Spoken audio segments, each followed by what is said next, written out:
Please take care of Jonathan.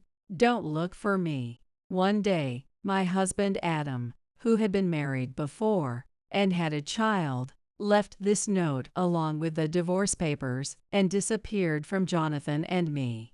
That was 3 years ago. A lot has happened since then. Jonathan and I worked hard to find happiness together. And just when things were finally going well, Adam suddenly came back. Without a hint of remorse for leaving us, he said something unbelievable. I'm getting remarried, so I want Jonathan back. Huh? You think I'm just going to agree to that? Get out. After Adam left, 10-year-old Jonathan stared at the business card his dad had left behind. Tomorrow, I'll go see him. The next day, just as he said, Jonathan went to see Adam. But he came back a few hours later with a shocking revelation. This is the guy. What? I live with my husband, Adam, who's 10 years older than me, and his 6-year-old son, Jonathan. We only became a family last year. I knew from the start that Adam had been married before and was raising Jonathan. He'd told me that his previous marriage had ended due to his ex-wife's spending habits and other unavoidable issues. Seeing him set Jonathan's face as his phone's lock screen and race home every day to pick him up from daycare, I believed he was a caring and gentle man, devoted to his family. As I spent time with Adam, who was warm and calm, I came to believe that no matter what challenges we faced, we'd be able to overcome them together. I was new to both marriage and parenting, so my relationship with Jonathan, who was now technically my son, felt a bit tense at first. But Jonathan, who was friendly and outgoing, took to calling me Sophie and seemed fond of me. I'd initially felt the need to act like a mom, but I realized that building trust between us as people was enough. Even though he was only 5 at the time, Jonathan taught me that. As my nervousness eased, the emotional distance between Jonathan and me gradually shrank. Whether this was motherhood or something else, I wasn't really sure. When I bought the light blue backpack he picked out for starting elementary school, I felt a mix of happiness and a strange pang of sadness, wondering if maybe I was starting to feel like a mom. Even then, Jonathan kept calling me Sophie, but I decided that was fine. As long as we could be a family in our own way, that was enough. Adam, on his part, was as gentle and family-oriented after marriage as he had been before. At Adam's suggestion, I became a housewife. Though I no longer saw him in a work setting, seeing him come home on time every day to be with his family made me feel deeply loved. It was a peaceful and happy life. I'd had my doubts before the marriage, but with each passing day, I was genuinely glad I'd taken the leap. But then, one day, Adam suddenly disappeared.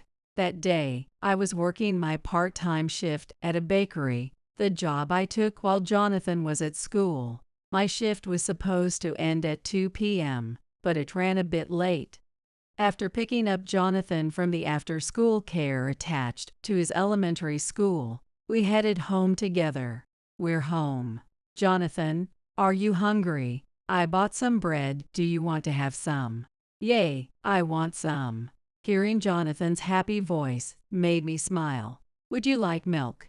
Or there's orange juice too. I called from the kitchen to where he was in the living room. Milk, please. Oh, there's something here. Looks like a letter, he replied. A letter. Thinking it was probably just a note from his teacher, I poured milk into 2 glasses and brought them to the living room. But it seemed I was wrong. Here, it was right here. Jonathan handed me a piece of paper. I looked at it and couldn't believe what I saw. Please take care of Jonathan. Don't look for me. It sounded like something straight out of a movie or drama, like a line from someone about to disappear forever. At first, I thought he must be playing some kind of prank. After all, our marriage was fine, our family was happy, and there was no reason for him to leave. Just this morning, We had our usual goodbye at the door. But then, I noticed the filled-out divorce papers lying on the table, right where the letter had been. It no longer seemed like a joke. There was no mistaking it. This was an actual divorce application, complete with his signature. He wouldn't go this far as a joke. I didn't know why, but it became painfully clear that Adam had left us, that he truly wanted a divorce. The realization washed over me, and before I could even make sense of the situation, tears started to fall. Then, a small hand gently held my trembling one. I snapped out of my shock to see Jonathan looking up at me, worry etched on his face. If I'd been alone, I probably would have broken down. I think that's what it feels like when the happiness you thought would last forever vanishes. When someone precious to you suddenly disappears right in front of you. But, because Jonathan was there, I could keep myself from falling apart. Wiping away the tears, I squeezed Jonathan's hand back. "It's okay. You must be hungry. Let's have some bread." I set the note and the divorce papers aside. I didn't know how much 6-year-old Jonathan understood about the situation, and I couldn't bring myself to ask him. But when he smiled as usual and said, "This is yummy, I'm so happy," his presence was the only thing that kept my heart steady. After we finished eating, Jonathan worked on his homework while I did some housework. I kept busy, afraid that if I stopped, I'd start crying again. We had dinner, checked his homework, he took a shower, and by the time I had seen him off to bed, it was already 9 p.m. This was the time Adam would normally be home by. The fact that he wasn't after that letter hit me harder than ever. But with a little distance from the shock, I started to think about what I could do. Even if he'd told me not to look for him, there was no way I could just let it go. First, I tried to reach out to friends and acquaintances we shared, but most of the numbers seemed to have changed. For the few who did answer, none had any idea where Adam was or had any updates. Then I tried calling his parents' home and managed to speak with his brother, who lived there. He didn't seem surprised, which made me think Adam's family probably already knew. But, although he was apologetic, his brother didn't have any idea where Adam had gone either. In the end, I found nothing. Where Adam had gone, and why he'd left, it was all a mystery. The next day, after seeing Jonathan off to school, I went to the police. I thought maybe they could open a missing persons case. If Adam wanted a divorce, I wouldn't necessarily refuse. Deep down, of course, I didn't want it. I wanted us to stay together as a family, just the three of us. But if he had a reason to leave, I wanted to hear it directly from him. So I couldn't just submit those signed divorce papers without understanding why. But when I asked for help finding him, they said there wasn't much they could do since he was a healthy adult who had left by choice. I'd expected as much, though it still stung. With no other options, I decided to try one last thing. I called Adam's workplace once business hours started, and that's when I heard something shocking. Adam, he left the company at the end of last week. I couldn't believe it, but no matter how many times I asked, their answer didn't change. Adam had quit his job a full week before disappearing. Of course, he never mentioned a word about it. What's more, up until yesterday morning, he'd left for work each day, acting like everything was normal. I had no idea what he was thinking. Was the Adam I thought I knew just an illusion? I was staring blankly at the divorce papers at home when I heard a voice beside me. "Sophie, are you okay?" Jonathan had returned home without me even noticing. "Oh, sorry," I spaced out. "Welcome back." Hearing my response, Jonathan looked relieved and said, "I'm home." Seeing his face brought me back to my senses. Even if Jonathan didn't understand words like divorce or disappearance yet, he surely sensed something different, especially with his dad gone overnight. The one feeling the most anxiety right now was probably Jonathan. How could I let myself be crushed by this when he needed me most? Asterisk, I have to protect him. Asterisk, that thought gave me strength. Thanks for worrying about me. How about spaghetti tonight, your favorite? Yay. Even though I couldn't accept the reality of Adam's disappearance or understand his reasons, I had been looking for any excuse not to face it. But now for Jonathan, I made up my mind to move forward. To apply for single-parent support, I submitted the divorce papers right away. I took the exam for a full-time position at the bakery where I'd been working part-time, and it was decided I would start as a full-time employee next year. It wouldn't make me rich, but it would be enough for me and Jonathan for now. I started putting away savings little by little, hoping to at least support him through high school, and ideally, even college. Whether Adam would come back someday or stay away forever, I didn't know. But I began carefully planning out our lives so that Jonathan and I could thrive even without him. Fortunately, I wasn't struggling to find immediate work, and I felt quite fortunate in that regard. I started to move forward and found that I could think positively about our situation. Then, one day, Jonathan disappeared. This time, with a first grader missing, the police acted immediately. I couldn't sit still and was out searching for him when early the next morning, the police contacted me to say they'd found him. Jonathan had gone on his own to a child protection facility in the next town over. Asterisk, did he not want to live with me, his stepmother? Asterisk, the police and staff at the facility eyed me with suspicion. They wondered if I might have abused him, and while I understood their reasoning, it was devastating. I'd only ever tried to care for him, doing my best to make a happy life for us both. Was I not needed by Adam or even by Jonathan? I didn't want to think that way, but it felt unavoidable. I was overwhelmed with sadness and frustration, but in the midst of it all, it was Jonathan himself who calmed me and explained his thoughts, clearing up the misunderstanding. He had thought that since his real dad and I were now divorced, he, as the stepchild, no longer belonged with me. He thought he was doing it for my sake, and so he'd gone to the facility. In the end, both Jonathan and I were individually questioned about our intentions, and it was confirmed that we had a positive relationship and wished to keep living together. Jonathan and I returned home together, and as the relief of him being safe sank in, I couldn't stop the tears. I thought about how much fear and loneliness he must have felt, yet he still acted so bravely. Can I really come back home? He asked, still looking hesitant. I hugged him tightly. Of course you can. You can stay with me always. After all, I'm your mom. I'd often doubted myself, wondering if I was really being a good mother. But in that moment, the words came naturally. Jonathan, through his own tears, clung to me and whispered, "I'm sorry, Mom." That moment made me realize that, even without sharing the same blood, we were truly family.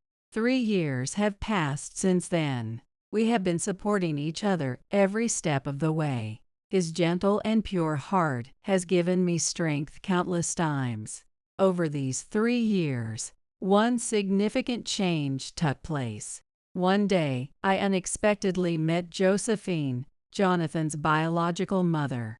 Coincidentally, Josephine had been a regular customer at the bakery where I worked, though we hadn't known much about each other's personal lives. One day, she arrived just as my shift was ending, and we ended up having coffee together. During that time, she opened up about the emotional abuse from her ex-husband that had once shattered her mental health. She appeared so vibrant and full of life now that it was hard to imagine the pain she'd endured in the past. I realized she was sharing her story to encourage me, a stepmother raising a child, by showing empathy from her own experiences. At one point during lunch, she noticed my phone's lock screen with a picture of Jonathan and me. She asked, "Is that your son? I'd love to see a closer look if you don't mind." I handed her my phone, and she asked, "I hope this doesn't sound strange, but is his name Jonathan?" I was stunned. "Yes, that's his name." "How do you know?" It was then that I learned Josephine was Jonathan's biological mother. Honestly, I was terrified that she might ask for him back. And while I knew I would have to accept it if Jonathan wanted to live with his real mother, the thought of it made my heart ache. But Josephine never made that request. Adam had once claimed that his first marriage had ended due to his wife's spending habits, but Josephine's side of the story revealed that wasn't true. Instead, Adam had married her for money. She was an heiress from a wealthy family. After the wedding, when his lavish spending drew attention, he started lashing out at Josephine, saying things like, "What do you think I married you for?" He even resorted to violence. Eventually, Josephine became both physically and mentally unwell, and her family agreed to the divorce terms Adam demanded, just to sever ties with him. One of those terms was Jonathan's custody. And so Josephine had been unable to see her son since, although she continued to pay substantial child support every month. I'd never once heard anything about this large sum, though. Had Adam been trying to deceive me from the start, too?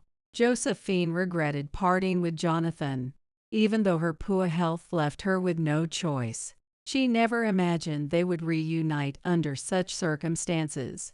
When she did finally see him, she hugged him lovingly, but she never once said, "Come live with me." Perhaps it was due to her family's wishes, but I sensed she held back mainly for Jonathan and me, knowing how many changes we'd already faced. Now, as a friend, Josephine genuinely cares for me and wants to support Jonathan, his biological mother, who meets with him occasionally. It's a unique setup, but Jonathan seems to be content with this family arrangement. Then, something else happened. 3 years after disappearing, Adam returned to her home, making no apologies for leaving or explaining why he vanished to begin with.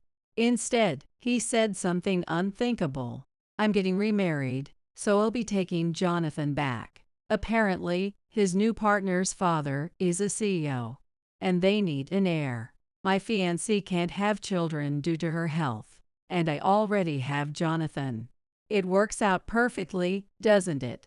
You'll finally be free from babysitting a kid that's not even yours, he said, treating Jonathan like some sort of object to be traded. I was beyond furious.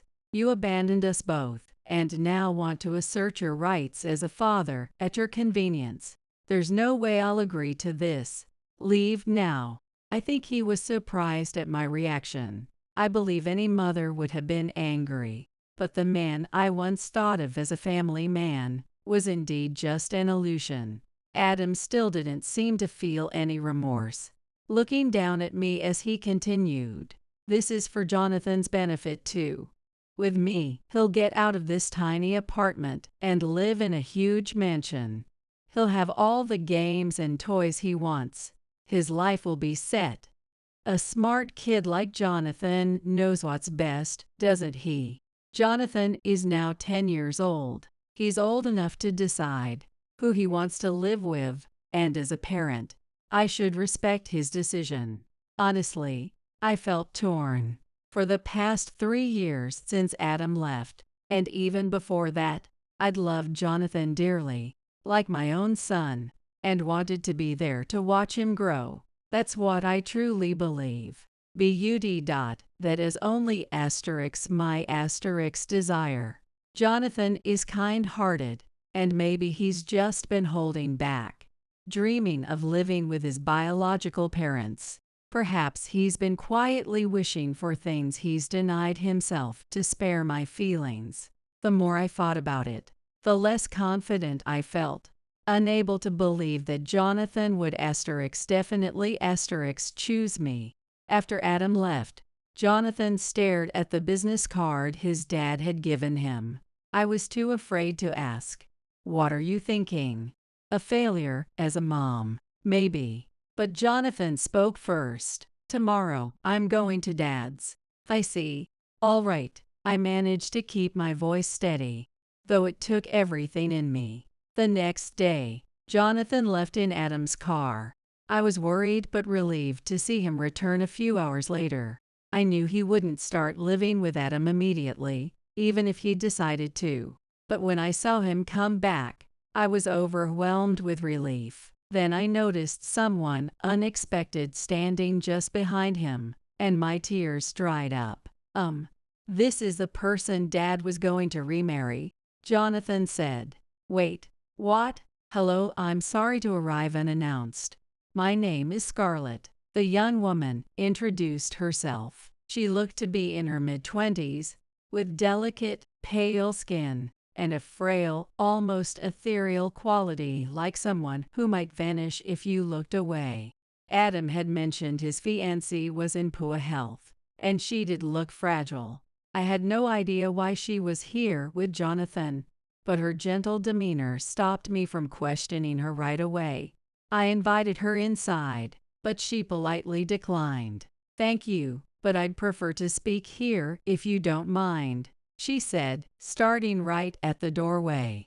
And what she said next was beyond anything I'd imagined. I apologize deeply for asking to take your son. I didn't know the full story.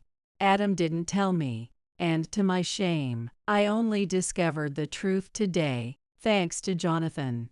I realize now that he had been lying to me this entire time, and I would have walked into this marriage deceived if it weren't for him. I'm very grateful, she said, bowing deeply in apology. She was apologizing for requesting to take Jonathan, and hinted that he had somehow helped her see the truth. But I was still lost as to what had actually happened. So Jonathan explained. Adam had taken him to Scarlett's family's mansion. Scarlett's parents, kind people, welcomed him with delicious food and drinks, showing their hospitality. As the meal was coming to an end, Scarlett's father, Ethan, spoke gently, but with a concerned tone. Well, Jonathan, I hear your current mom isn't your biological mother, and that you must feel out of place. I also heard she drinks all the time and doesn't come home, so you end up handling the household chores. That's far too much for a boy as young as you to bear. I know this might seem unfamiliar to you, but if you'd like, please think of this place as your home and enjoy yourself freely. We won't force you, of course. Jonathan appreciated Ethan's thoughtfulness, but he grew suspicious when he noticed some untruths mixed into the story. Sure enough, he saw Adam whispering anxiously. I specifically asked you not to mention that to Jonathan, but what matters most is how he feels, Ethan replied. At that moment, Jonathan gathered his courage and spoke up. I'm very happy with the life I have now. I truly feel lucky. So I can't become part of this family. I'm sorry. His words surprised everyone, leaving the room in silence. Concerned, Scarlett asked, Are you sure? You're not forcing yourself to say this? Jonathan then recounted everything he remembered. How Adam had been violent with Josephine. How he would lie about taking Jonathan on outings but instead left him at his parents' house while he went to meet another woman. And how I don't drink, never forced him to work, and certainly never hurt him. Jonathan shared that Adam was the one who behaved terribly, lying every chance he got, and that he trusted nothing Adam said anymore. Wait, that was during the time we were dating, wasn't it? He told me he was single after 2 divorces. Was I just another affair? Scarlett's shocked reaction made her parents realize they, too, had been deceived. What's going on here, Adam? Have you been lying to us about your status just to pursue a relationship with Scarlett? Adam tried to make excuses, saying, "No, you're mistaken. He's just a kid, don't take him seriously. This is all a misunderstanding." But Ethan dismissed his excuses. How could a child fabricate such vivid lies? In any case, I can confirm the timing of the disappearances from the records. If there's any falsehood, this engagement is certainly off. Realizing the facade was crumbling, Adam finally lost his composure. "You can't break up with me. Do you have any idea what I've sacrificed to make it this far? Enough from this brat." He lunged at Jonathan, but the security guards quickly restrained him, and he was later taken to the police. Scarlett apologized profusely before she left, and I felt a wave of relief knowing that I wouldn't have to hand Jonathan over to Adam. But I also worried about Jonathan. He'd been exposed to the harsh realities of adult deceit. While he had bravely shared his experiences, and even saved Scarlett from an unfortunate marriage, I couldn't help but wonder how this would affect him emotionally. I wanted to find the right words of comfort, but they didn't come immediately. I hugged Jonathan and whispered just one word, "Thank you." In response, he hugged me tightly and said, "I'll protect you, Mom." Afterward, Scarlett called off the engagement, and following her parents' advice, she planned to demand compensation from Adam. Josephine, too, decided to take legal action to get back the child support Adam had withheld after he disappeared, saying she wanted to use that money for Jonathan's benefit this time. As for me, I didn't plan to seek any compensation. All I wanted was for Adam to stay out of our lives. Unfortunately, he had other ideas. He returned, shouting, "Let's try again," and "Jonathan is my son," while banging on the door, kicking it, and rattling the doorknob violently. Of course, I called the police. We're also planning to take legal action to ensure he can't come near our family again. As Jonathan watched his dad being led away, I worried for a moment. After everything, he might still have some lingering feelings, seeing that Adam was his biological father. But then, as Adam was escorted away, Jonathan yelled, "Get out, you lying bastard." I couldn't help but laugh. Yes, he truly was a lying, awful bastard. For once, I didn't even want to scold Jonathan for his language. Instead, I joined him, shouting after Adam until he was completely out of sight. "Just leave us alone, you jerk." Maybe it was a bit inconsiderate for the neighbors, but just this once, it felt right. With every shout, it was as if we were releasing all the pain and sorrow from the past. We've been through so much, but that just means happiness is surely coming our way. Right, Jonathan? I was diagnosed with stage 3 lung cancer. Just 1 year left to live. Suddenly, my everyday life was engulfed in darkness, as if it had been stolen away.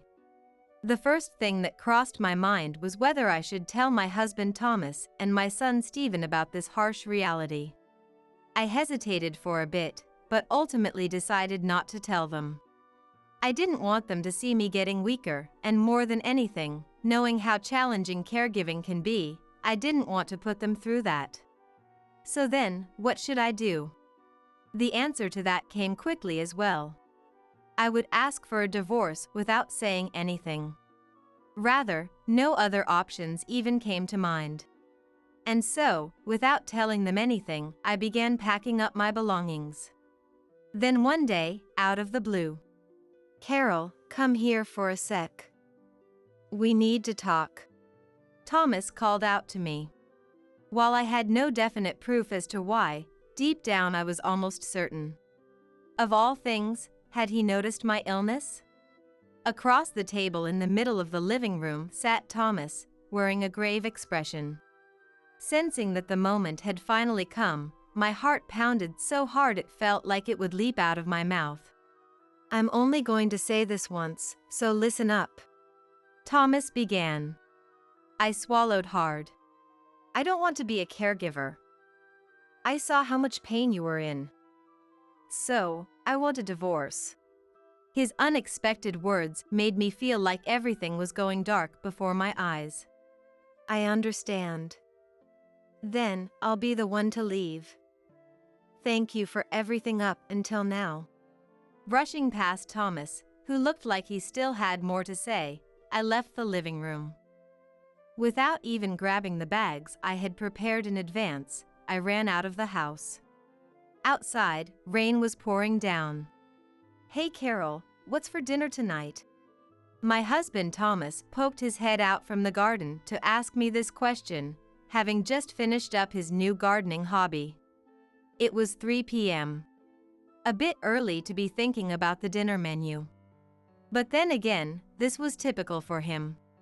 "I haven't decided on anything yet," I replied. "Is that so?" Thomas responded. Thomas had always been selfish since he was young. His infidelity was not just a 1 or 2 time thing, and I had to handle most of the housework and childcare by myself. To top it all off, he got hooked on gambling, constantly betting on horse races and all sorts of other things, winning and losing over and over again.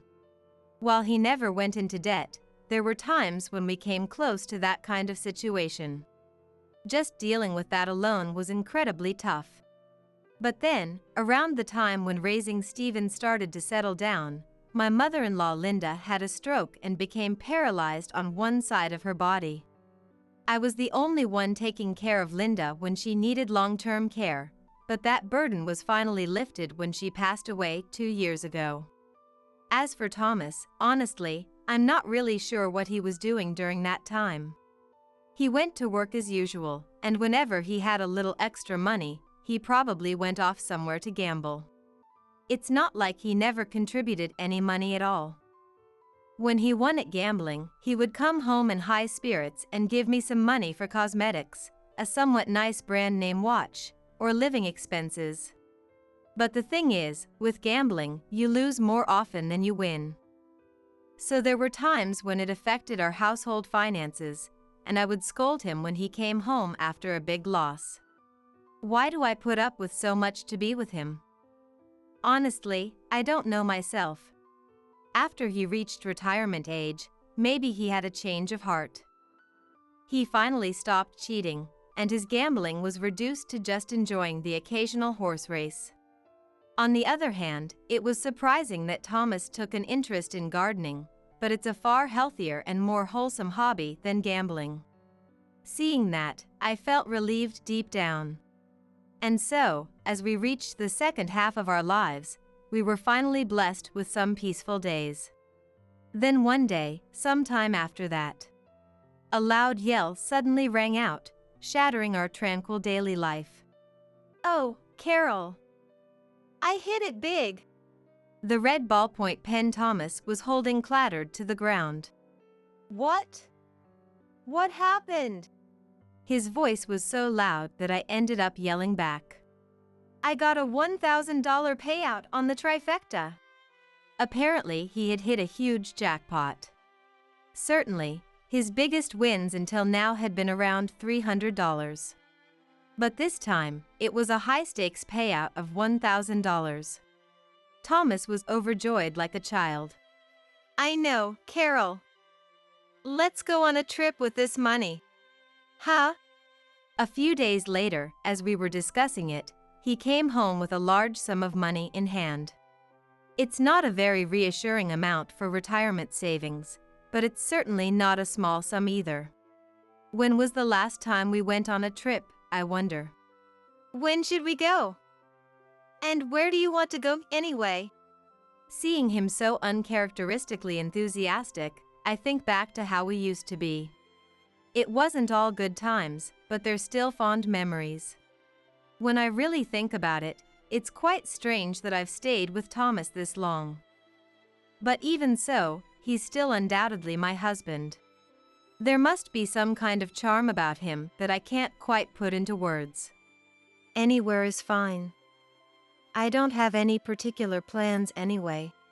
"All right then, I'll decide for us." Saying that, he skillfully started operating his smartphone.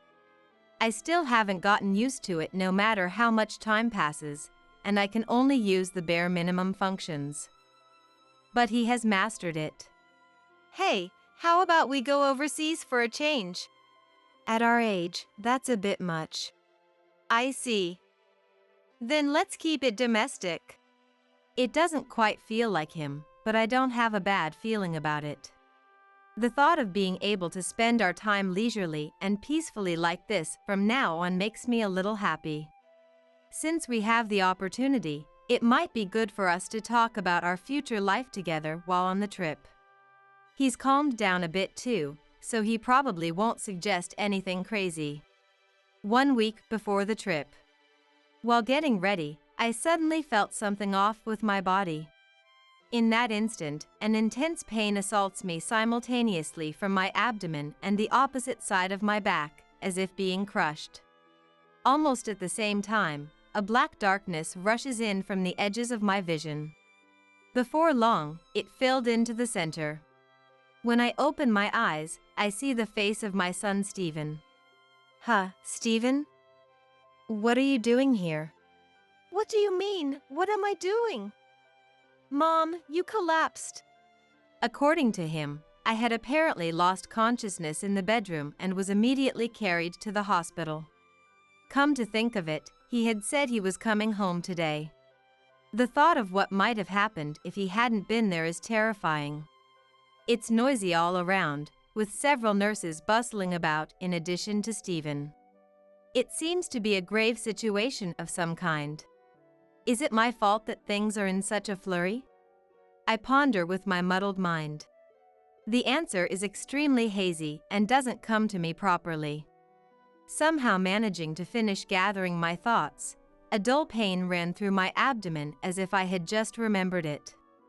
Unable to bear it, I press on my stomach. What's wrong? Are you okay? I'm fine. It just hurt a little. I try to put on a brave face so as not to worry Stephen, but pain is pain. If I do end up being diagnosed with something because of this, I want to keep it from Stephen. And of course, from Thomas too. I don't want to cause them any unnecessary worry because of me. I don't want to show them my weakening self either. Having them take care of me after how challenging it was is out of the question. With that single-minded determination, I somehow managed to stay conscious. After that, I underwent several examinations and was admitted to the hospital that day. I told him I was fine and sent him home to pack some things for me. I also left a message for Thomas, telling him to let him know it was just for testing and hospitalization. All I could do after that was pray that nothing was wrong. That night, a middle-aged male doctor in a white coat walked over to me and quietly sat down. Seeing his face, I instinctively sensed it was bad news.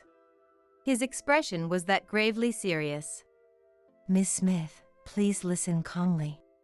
That's the usual line, I thought to myself. My intuition turns into certainty. Okay. We found cancer. It's stage 3 pancreatic cancer. Removal of the cancer is impossible. This must be what they mean when they say everything went dark before their eyes. It must have gone dark like this right before I actually lost consciousness too, but it's completely different from this darkness now. The despair was on a whole other level. I see.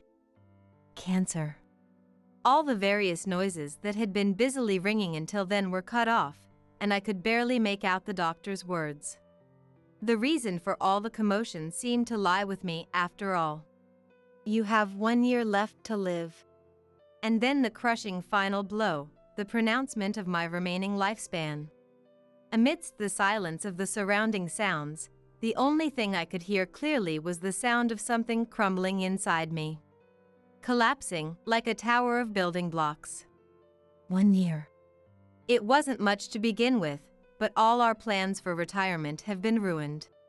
No, in fact, retirement itself has vanished. I can only imagine how you must feel. What exactly can he imagine, I wonder? Amidst the swirling questions and confusion, my unwarranted anger is directed at the doctor. You could be admitted to the hospital right away, but I'm sure you have various things to take care of. Let's suppress the progression with medication for a while. After that, we can consider treatment options. But for now, I understand. That's all I could say in response. Later, Thomas and Stephen came to visit me at slightly different times. Hey, Carol! You all right? I'm fine. I just fell and got a little injured. You're making too big a deal out of it. I said that, but Stephen's gaze, knowing that it was different from the truth, was painful. After returning home once, a sigh escapes in front of the suitcase that was in the middle of being packed. The first thing that comes to mind is whether I should tell them about this reality. I agonized over it a little, but in the end, I chose not to tell them. In that case, what should I do? The answer to this also came to me immediately. Ask for a divorce without saying anything. Rather, this was the only thing I could think of. Once I've made up my mind, the packing that was left half-finished won't go to waste. And so, I decided to start sorting out my belongings without telling the two of them anything. Since the trip was postponed, most of the luggage is still as it was. Thomas was disappointed at first, but considering the circumstances, he kept it from showing on his face. Then one day, as I was switching to packing to secretly leave and working on it, Thomas appeared in the bedroom. Carol, come here for a bit. We need to talk. A sudden summons. While I have no definite proof as to the reason, deep down I have something close to certainty. Of all things, has he noticed my illness? Across the table in the center of the living room sat Thomas with a grave expression. My heart was pounding so hard it felt like it would leap out of my mouth at any moment. I'm only going to say this once, clearly. I swallowed hard. I don't want to be a caregiver. I saw how much pain you were in. So, I want a divorce. His unexpected words made me feel like everything was going dark before my eyes. Could it be that he heard it from Stephen? Or, I don't know how, but he saw through my illness and brought up divorce with caregiving as the reason, and I couldn't hide my agitation. I knew he had always been selfish, but I never thought it would be to this extent. At the same time, I realized that the decision I had made was not a mistake. Yes, that had been my intention from the beginning. In a sense, I even felt a sense of refreshment. I understand. Then I'll be the one to leave. Thank you for everything up until now. Brushing past Thomas, who looked like he still had more to say, I left the living room and ran out of the house. Outside, rain was pouring down. I had boldly run out, but after calming down a bit and thinking about it, I have nowhere to go. I left behind even the suitcase I should have prepared, and all I have with me is a smartphone that I can barely use properly. I even left my wallet behind. To make matters worse, the rain that was light when I came out has now turned into a downpour.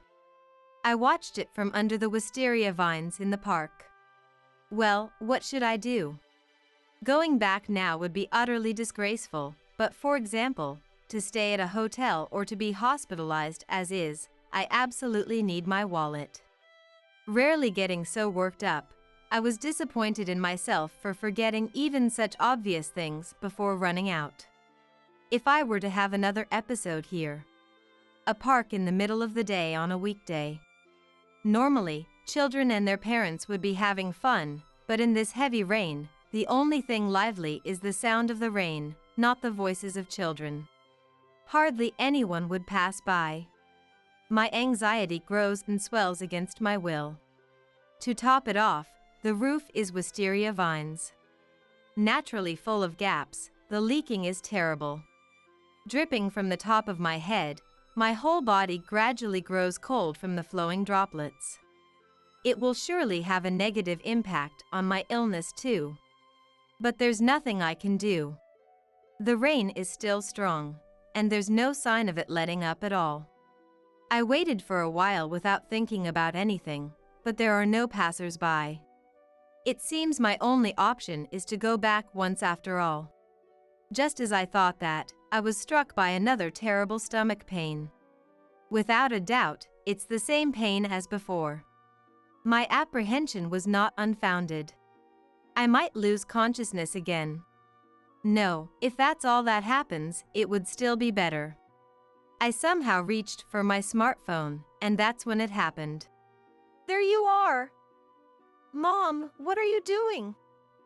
In a place like this? Amidst the heavy rain, Stephen's voice coming from afar kept me tethered to consciousness. Once again, I was saved by him. I thought you'd left right away, but you don't even have an umbrella. I mean, listen properly to what Dad has to say, will you? Don't tell me you're feeling sick again. Wait there.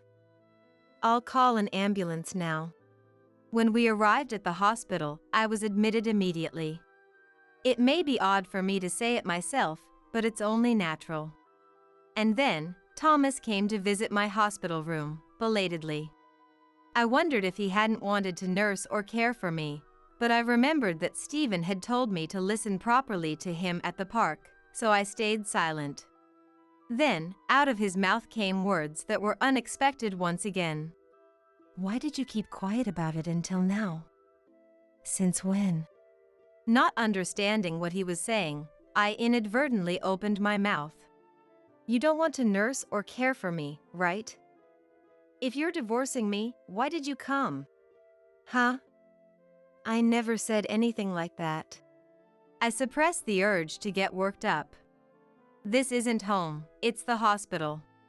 I mustn't cause trouble for the other patients. No, you did say it. That you don't want to be a caregiver. It's convenient for me too, since I never intended to make you do it anyway. Why are you saying now that I won't take care of Carol?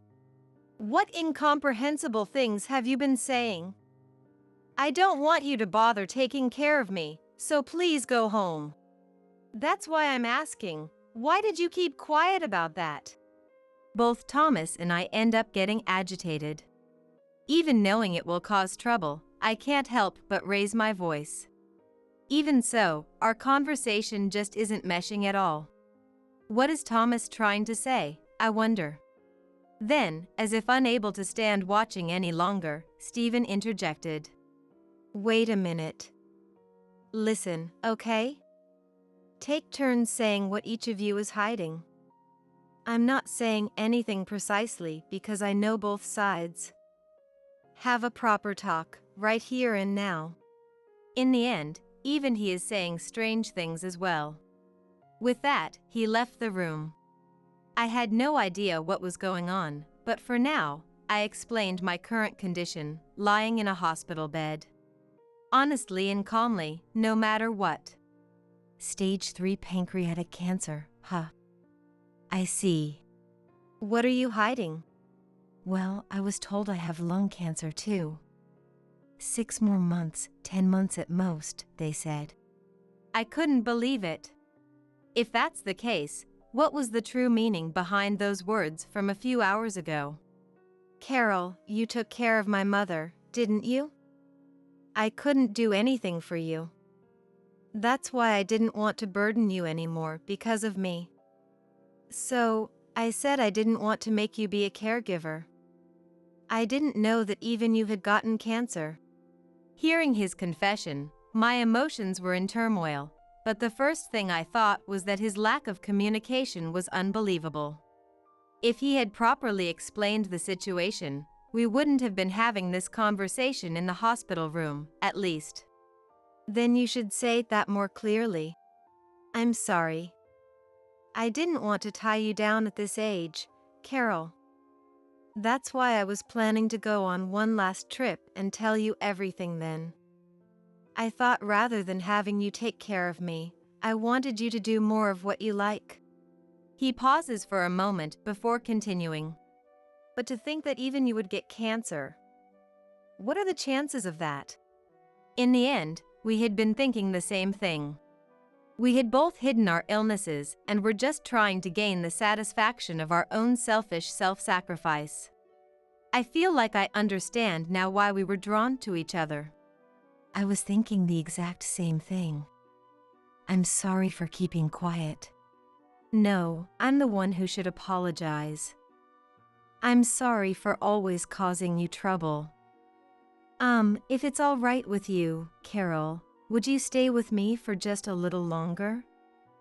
I know I'm saying something selfish, but if we both have short lifespans, I want us to do what we want to do together. In this situation, I couldn't find any particular reason to refuse. More than anything, I couldn't help but feel that this exchange was ridiculous, and I couldn't help but laugh. What? I'm being serious here. I know. That's exactly why it's funny, isn't it? To think we were both trying to do the same thing. Going overseas is definitely impossible, though. I know. That was a joke. After all, at that time, I had already been given my terminal diagnosis. Even though he had coincidentally won big on horse racing, it seems he had suggested going on a trip at that timing because he was thinking ahead after all. It made sense that it was unlike Thomas. From that rainy day onward, we each decided to receive palliative care, and while going to the hospital repeatedly, we continued living at home as we had been. The episodes aren't completely suppressed, but they're quite stable. And right now, we were in the middle of selecting a travel destination once again. This city, or somewhere close to here, right? While Thomas agonized beside me, I was looking for a hospice, not a travel destination. We had agreed that we both didn't want Stephen to have to take care of us, and decided to enter a hospice together. Once we return from the trip, we'll be admitted to the hospice together. A final trip, 1 night and 2 days. Visiting tourist spots and eating at delicious-looking restaurants, we talked about each other. When I was young, I really caused you nothing but trouble. I'm sorry. Not just when you were young. Even just recently, I almost caught a cold because of your lack of communication. I'm sorry. And if we're talking about that, we're both guilty, aren't we? Trying to leave without a word. I knew how hard caregiving is, so I didn't want to make you do it. That's why I said we're both guilty.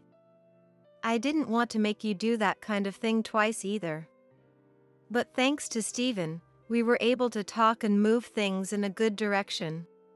Inevitably, the conversation gets more lively about the recent big events rather than the past. He had always been unfaithful, had a terrible gambling addiction, and was selfish.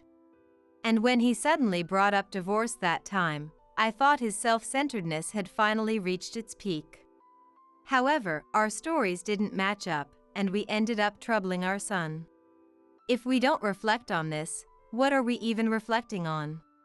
I don't know about everything up until now, but at least at that time, he was thinking of me, even if he was lacking in his words.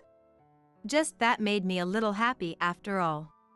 So, I wanted to go on one last trip with you, Carol, but is there anything you want to do? Thomas asked while eating his meal. He doesn't look at all like a terminal cancer patient. That aside, I seriously considered his question. Horse racing. Huh? I want to try horse racing. 1 week before entering the hospice, we went to a nearby racetrack. Unless something major happens, this will likely be our truly final outing together. Are you really going to bet? Yeah. I'm serious. That being said, I wasn't particularly concerned about winning or losing. I simply wanted to experience gambling purely. On the other hand, I also wanted to know the reason why Thomas found it so interesting that he got hooked even when he lost. Are you going to pick the horses yourself? Thomas had his usual serious style, with a red ballpoint pen tucked behind his ear and a folded racing newspaper. Of course, he probably intends to win this time too. Of course. If I pick a horse with a name I like, beginner's luck will make me win, right? It's a commonly heard superstition. Then pick as you like. It wouldn't be interesting to bet a small amount at this point, so I chose a trifecta. I guess we might be similar in some ways, after all. The fanfare resounded, and the venue was greatly excited. Just being able to feel this excitement on my skin made me feel like it was worth coming. No way, you've got to be kidding me. The numbers and their order being announced sound familiar. Let me see that for a sec. I didn't even need to know the results anymore. You actually won! The payout was an unbelievable $2,000. Double the highest payout amount Thomas had ever won. And so, we enjoyed our brief remaining time and finally moved into the hospice. It's a nice place with attentive care and facilities. A much cleaner place than I had imagined, and I really took a liking to it. If Stephen hadn't come to pick me up on that rainy day, we probably would have passed each other by and wouldn't have been able to come here. In my case, I might not have even been alive in the first place. And now, I get to be with the person I love most, with whom I've shared joys and sorrows for decades. We were able to make our final memories too. It was the best possible end of life. This is a nice place. I still can't relax, but I guess I'll get used to it eventually. Thomas mutters to himself. Because I'm in the same position, I can understand the emotions packed into those words. How much longer will we be able to live, I wonder? I felt the exact same way. It's not hard to imagine that if we couldn't be together, we would have been crushed by anxiety. But now, that wasn't the case. If I believe the doctor's words, he will likely be the first to face his final moments. But that doesn't mean I can let my guard down.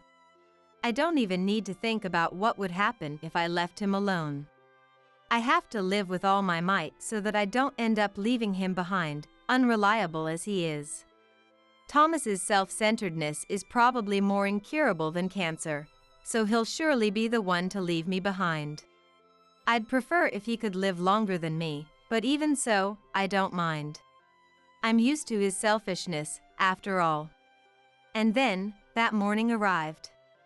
From the day he was given 10 months to live, Thomas fought and endured cancer for a whole year. Unlike that day, the sky is so clear it feels refreshing. With this weather, he surely won't get lost on his way to his destination. Carol, I'm sorry for always causing you trouble. Lying in the hospital bed, Thomas had become thin and frail over the past year. Honestly, it was a sight I could hardly bear to see. What are you saying at this point? We already finished talking about that, didn't we? I see. Thank you. No, I really thank you. When I try to hold back my tears, my chest starts to hurt instead. When I realize that this is truly goodbye, I'm overwhelmed by a surge of emotions. But I'll be joining him soon too. Thinking that, my chest feels a little lighter. Because we'll surely meet again soon. Dad, you did well. Rest in peace. Good night. I'll be joining you soon too, okay? As Stephen and I, along with the doctors and caregivers, watched over him, the starting fanfare resounded. Is that cake shop really that big of a deal? I asked curiously. It seems so. Well then, it must be worth a lot of money. Megan, my mother-in-law, replied with a nasty grin spreading across her face. My husband Brian chuckled in agreement. We've got Dad's will, so now we can live it up in luxury. But doesn't Nicole have a will too? Megan questioned, raising an eyebrow. Brian scoffed, holding up a white envelope. What, this thing about leaving the cake shop to her? It's nothing, we can just toss it out of the envelope. He proceeded to rip the envelope to shreds and discard it carelessly. At that moment, something inside me snapped. I had never been legally adopted by my father-in-law, Joseph. Therefore, I had no rightful claim to his inheritance. If Megan and Brian took all of Joseph's assets for themselves, I probably would have accepted it without complaint. However, I could not tolerate them blatantly disregarding Joseph's final wishes. And on top of that, all they cared about was the money. If money was so important to them, then they should just keep treasuring it until the very end. When that money eventually ran out, maybe then they would finally realize the magnitude of what they had lost. I quietly turned my back on the two of them in the living room. My name is Nicole. This year marks my 40th birthday, a milestone age. And in my life, I find myself standing at a major crossroads. The truth is, I'm currently agonizing over whether or not to get a divorce. Brian and I got married over a decade ago. We don't have any children, but I wouldn't say our relationship is bad. However, if you asked me if I still love Brian, I'd honestly have a hard time answering. Brian doesn't cheat on me, and he's diligent in his work. It's just that he's hopelessly irresponsible when it comes to money. And whenever he's in a bind, he goes running to Joseph for help. I wish he'd stop relying on his parents like a child and act more like a grown adult. Whenever I try to scold Brian about this, Megan always jumps to his defense.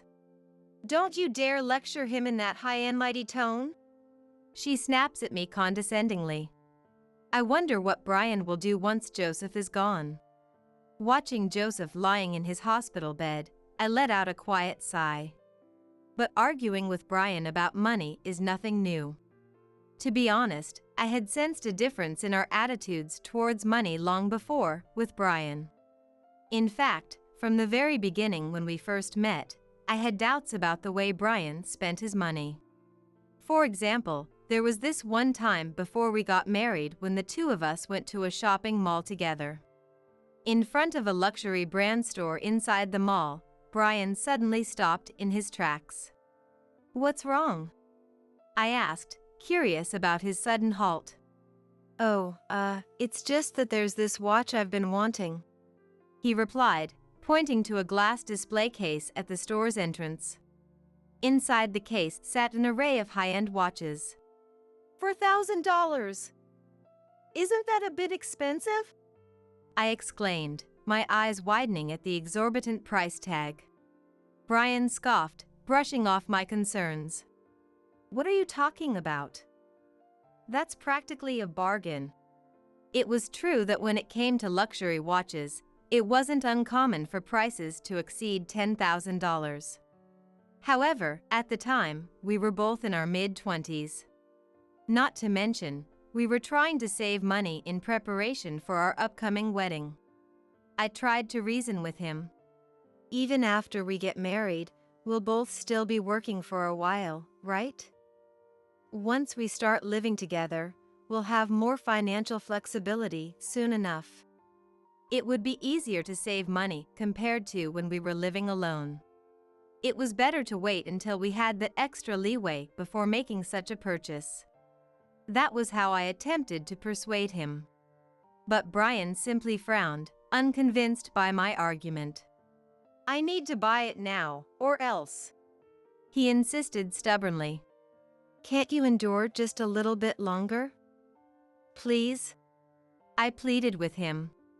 We ended up discussing it in front of the store for about 30 minutes. Finally, Brian reluctantly gave in. Needless to say, I breathed a sigh of relief. I had planned to continue working even after getting married, so I wasn't too worried about running short on living expenses even if we splurged a little. Still, it went without saying that it was better to avoid any unnecessary spending. Brian seemed to accept my way of thinking. I was convinced that with this mindset, we would manage just fine after tying the knot. However, on the day right before our wedding ceremony, we were in our new home where we would begin our life together, unpacking boxes after the move. That's when I opened a cardboard box and unexpectedly discovered an unfamiliar shopping bag inside. "This is Brian's?" I asked, holding up the mysterious bag. Yeah, that's right. Could you take it to the bedroom for me? I'm going to install the fridge. Brian replied nonchalantly. "Got it." I agreed, carrying the bag towards Brian's study. However, as I walked, a strange uneasiness settled in my chest. Wait, was that a luxury brand? I muttered to myself, the image from earlier flashing through my mind. The shopping bag had the logo of a famous international brand printed on it. Of course, I wouldn't get angry at Brian for owning luxury items. If anything, since Brian worked in sales at a trading company, I wanted him to maintain a neat appearance. But for some reason, it bothered me this time. So, feeling guilty, I decided to check the contents of the bag. Ah. This is... I gasped as I pulled out a high-end wristwatch from inside. It was the same one we had seen at the shopping mall. I immediately confronted Brian about it. Flustered, Brian started making excuses. My boss told me to wear a nice watch, so I had no choice but to buy it, he claimed, avoiding eye contact. Then why didn't you discuss it with me first? I demanded, my brows furrowing. Well, it's a work thing, so... He trailed off weakly. He didn't think it was something he needed to consult me about. He knew it was wrong of him to buy it without telling me. Brian spouted off these flimsy justifications. Naturally, I was furious. But there was no point in complaining about it now. In the end, I simply said, "Next time, talk to me about it first," and left it at that. However, even after that incident, Brian continued to make big purchases without my knowledge. If he kept that up, I should have noticed at some point. But I never did. Because Brian's methods were clever and deceptive. What shocked me the most was discovering that Brian had been receiving an allowance from Joseph. Whenever he ran out of money, he would ask Joseph to spot him some cash. It goes without saying that a grown adult shouldn't be doing that. If I had known, I would have put a stop to it. But I only found out about it much, much later. A year ago, when Joseph was hospitalized for an illness, I learned of it while talking to him on his sickbed. Come to think of it, when Brian heard about Joseph's hospitalization, he seemed quite distraught. "What? Dad's in the hospital!" Brian exclaimed loudly as he spoke on the phone with Megan. "Joseph's been hospitalized?" I asked Brian, and he nodded at me while still talking to Megan. "So, how's his condition?" I inquired, unable to hear the other side of the conversation but sensing the severity of the situation. Eventually, Brian ended the call and turned to face me. Hesitantly, he said, "I'm sorry, but I think I should go back to my parents' place." "You're right. That's probably for the best." I agreed, understanding his concern. "No, that's not what I meant. I want to live with my mom at their house," he clarified, his words catching me off guard. Certainly, with Joseph's absence, I was worried about Megan. However, the idea of moving in with my in-laws seemed like too sudden of a development.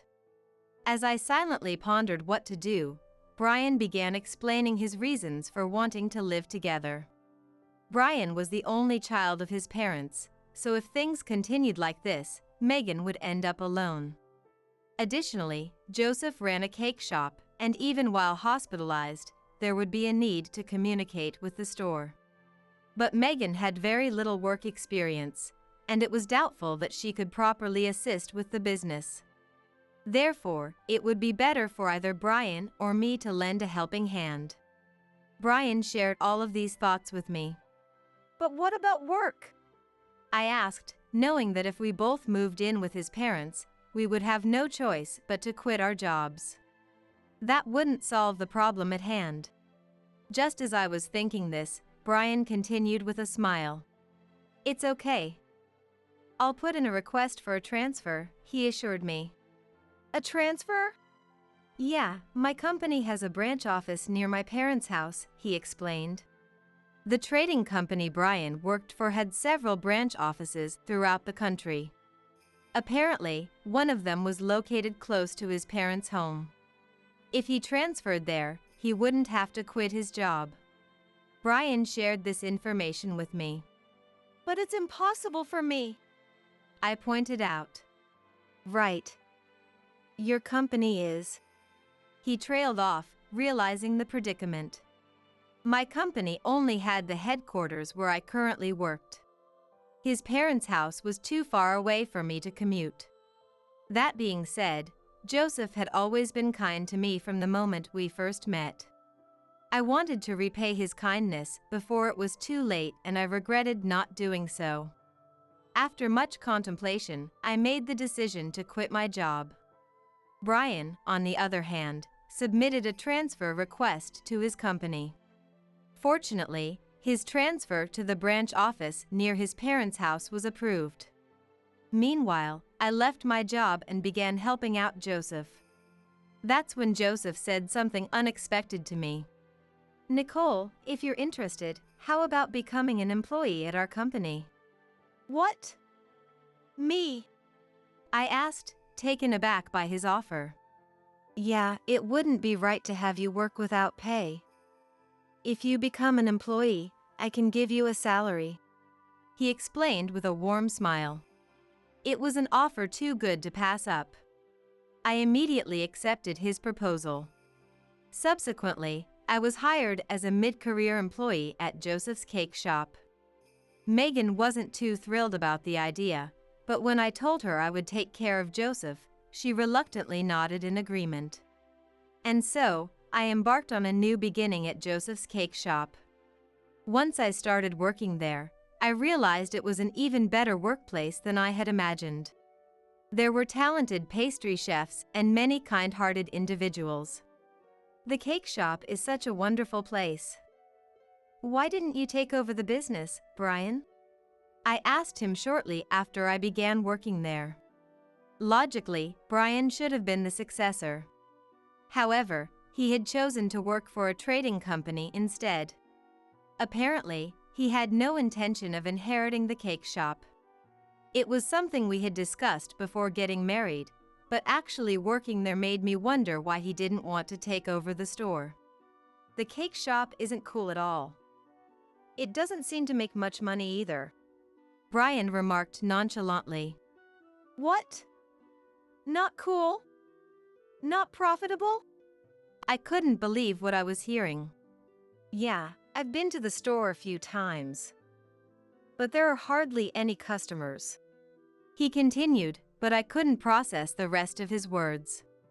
In essence, his reasons seemed to be that the shop wasn't stylish enough and didn't appear to be lucrative.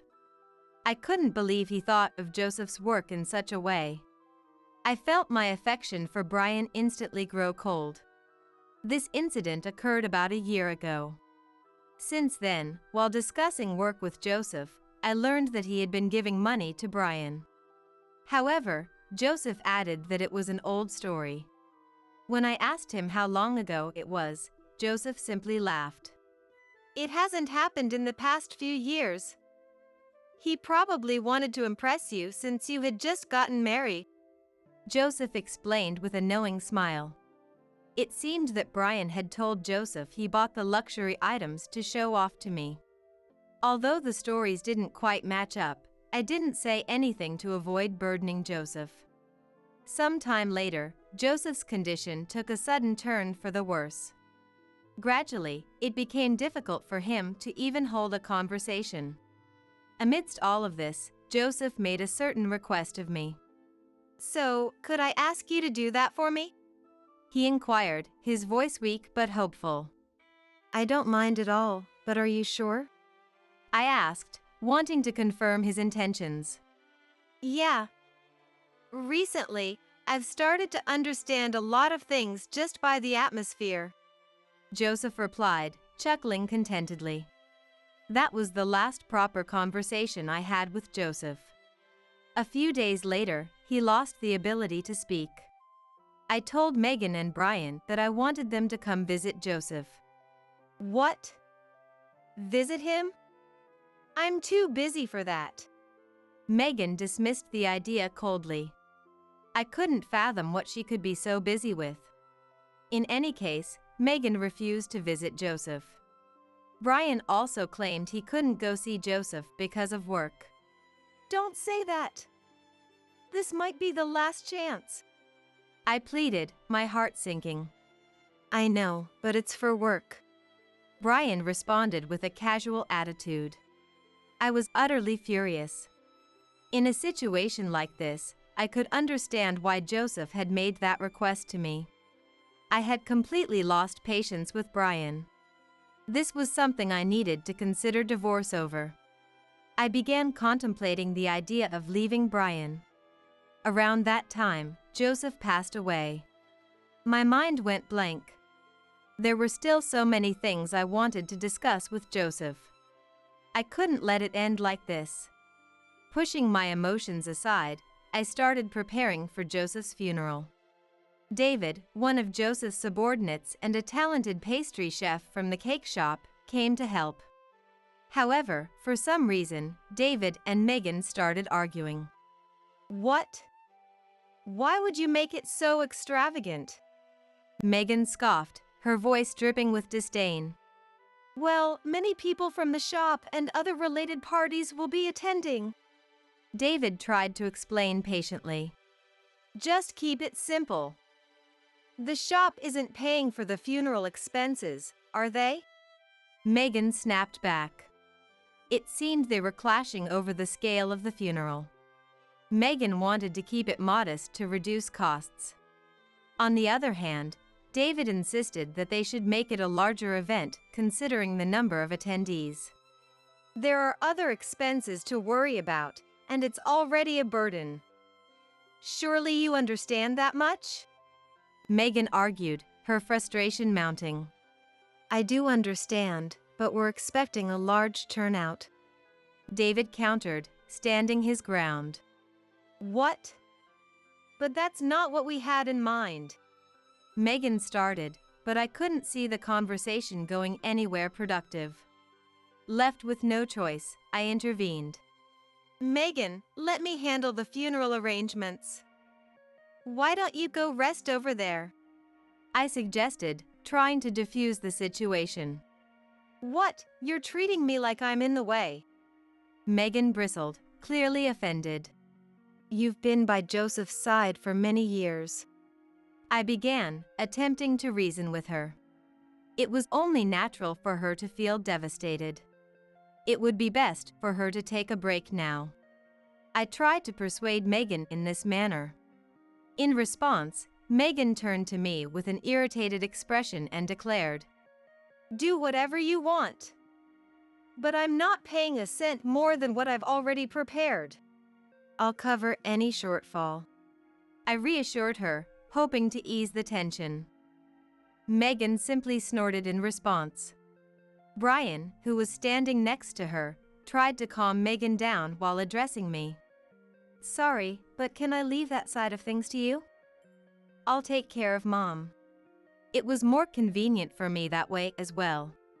With that in mind, I entrusted Megan to Brian's care. From then on, David and I proceeded with the funeral preparations. Thanks to our efforts, we were able to hold a dignified funeral ceremony. However, the decision to make the funeral a larger affair ended up backfiring. In addition to those related to the cake shop, many other people attended the funeral. Among them were individuals from local businesses and even politicians. Megan and Brian were taken aback by the sight of the attendees. As the funeral drew to a close, Brian approached me with a question. Hey, was Dad actually famous or something? He asked, his brows furrowed in confusion. Joseph was beloved by many people. And of course, the cake shop is well known too. I explained, a sad smile on my lips. I see. I had no idea," Brian murmured, his shoulders slumping slightly. He seemed a bit dejected. Perhaps he had finally realized his father's greatness. If he truly felt that way, maybe I wouldn't need to go through with the divorce after all. With these thoughts swirling in my mind, I mourned the loss of Joseph. The day after the funeral, I headed to the cake shop to retrieve Joseph's belongings. At home, Megan and Brian were busy cleaning up after the funeral. When I returned, I would need to help out as well. Thinking this, I hurried back home. "I'm back," I called out as I entered the house. But there was no response. Wondering what was going on, I made my way to the living room. That's when I overheard Megan and Brian's conversation coming from the room. "There were some famous people among the attendees, weren't there?" Megan remarked, a hint of surprise in her voice. "Yeah, I was shocked to see the department head of one of our major client companies there," Brian replied with a sigh. Meanwhile, Megan continued with a frown. "Could it be that the cake shop is actually a big deal?" "It seems so," Brian agreed, nodding his head. "Well then, it must be worth a lot of money," Megan said, a nasty grin spreading across her face. Brian responded with a smile of his own. "We've already got Dad's will, so we can live a life of luxury from now on," he declared, a gleam in his eye. "But doesn't Nicole have a will too?" Megan asked, raising an eyebrow. "What, this will about leaving the cake shop to her?" "This thing, we can just toss it out of the envelope," Brian scoffed, ripping the white envelope he held in his hands and discarding it. In that instant, something inside me snapped. I had never been legally adopted by Joseph. Therefore, I had no rightful claim to his inheritance. If Megan and Brian took all of Joseph's assets for themselves, I probably would have accepted it without complaint. However, I could not tolerate them blatantly disregarding Joseph's final wishes. And on top of that, all they cared about was the money. If money was so important to them, then they should just keep treasuring it until the very end. When that money eventually ran out, maybe then they would finally realize the magnitude of what they had lost. I quietly turned my back on the two of them in the living room. I headed straight to my own room. Making sure not to alert Megan and Brian, I discreetly gathered my belongings. Well, I only packed a few days' worth of clothes into a bag. Then, I placed the pre-filled divorce application and a memo that I had prepared a while ago on the table. "This is goodbye," I whispered softly before quietly leaving the house. I made my way directly to a nearby cafe. There, I searched for a short-term apartment rental in the area. Luckily, I found a vacant room just a 10-minute drive away. Judging from what Megan and Brian had discussed, I might have to quit working at the cake shop. Even so, thanks to Joseph, I had some savings. I wouldn't have to worry about making ends meet for the time being. Moreover, the room I found was available for immediate move-in. So, I signed the lease on the spot. The following day, I moved into the apartment I had rented. First, I needed to get Brian to agree to the divorce. My revenge on the two of them would come later. Plus, I had to carry out what Joseph had entrusted me with. "Joseph, leave it to me," I murmured, steeling my resolve. I was contemplating the timing of when to go retrieve the rest of my belongings, when I suddenly noticed several missed calls on my smartphone. There were about 30 calls in total from Megan and Brian. The calls were concentrated within the past few hours. I guess they had finally realized I was gone. As I pondered this, my smartphone abruptly started ringing. "Hello?" I answered the call, my voice cautious. Ah, finally, you picked up. Where are you, Nicole?" Brian's loud voice made me wince instinctively.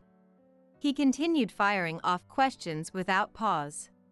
"You didn't come home last night, Did you? Where are you and what are you doing? It doesn't matter where I am or what I'm doing.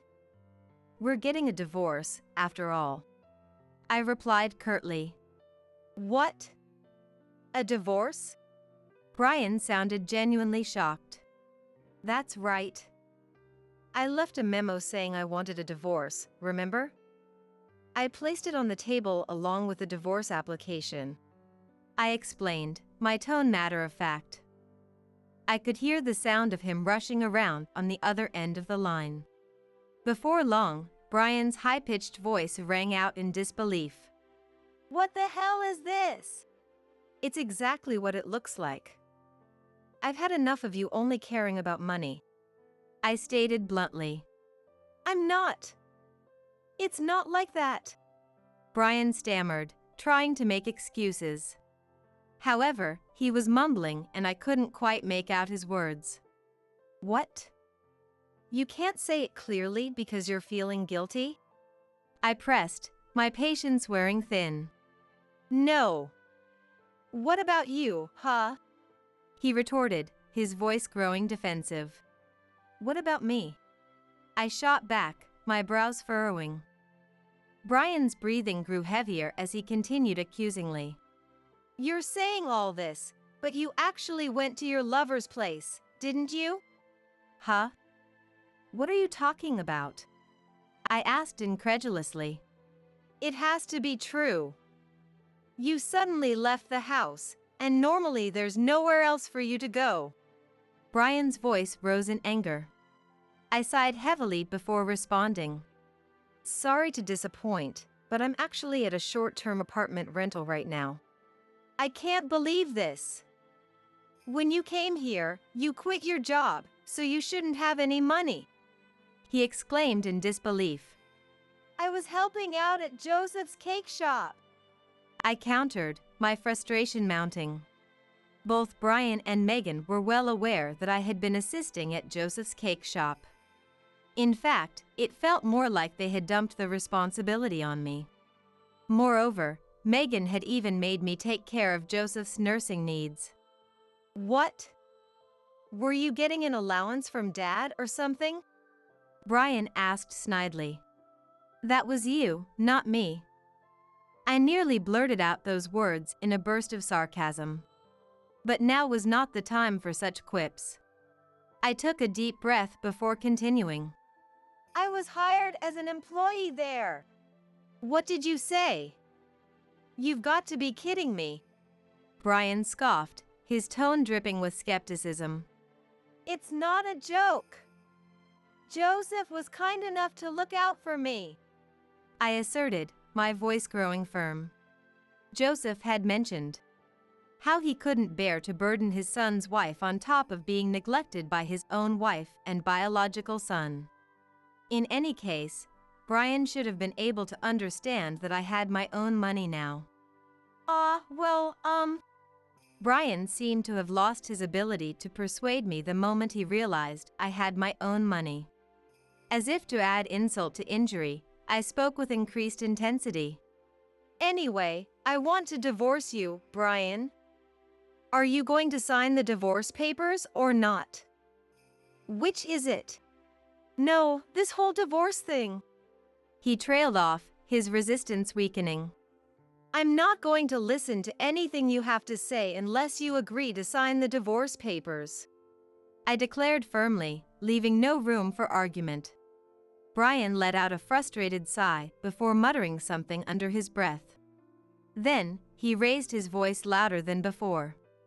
Fine. I'll give you the divorce. I just recorded you saying that, I informed him, a hint of triumph in my tone. I'll sign the damn divorce papers, so just come back home. We can't move forward with the inheritance discussions without you here. Brian finally blurted out his true intentions. However, there was one thing Brian had failed to realize. By saying that, he had inadvertently revealed the existence of a will from Joseph addressed to me. I'll say it again, but I'm not Joseph's biological daughter. Therefore, I'm not an heir to his estate.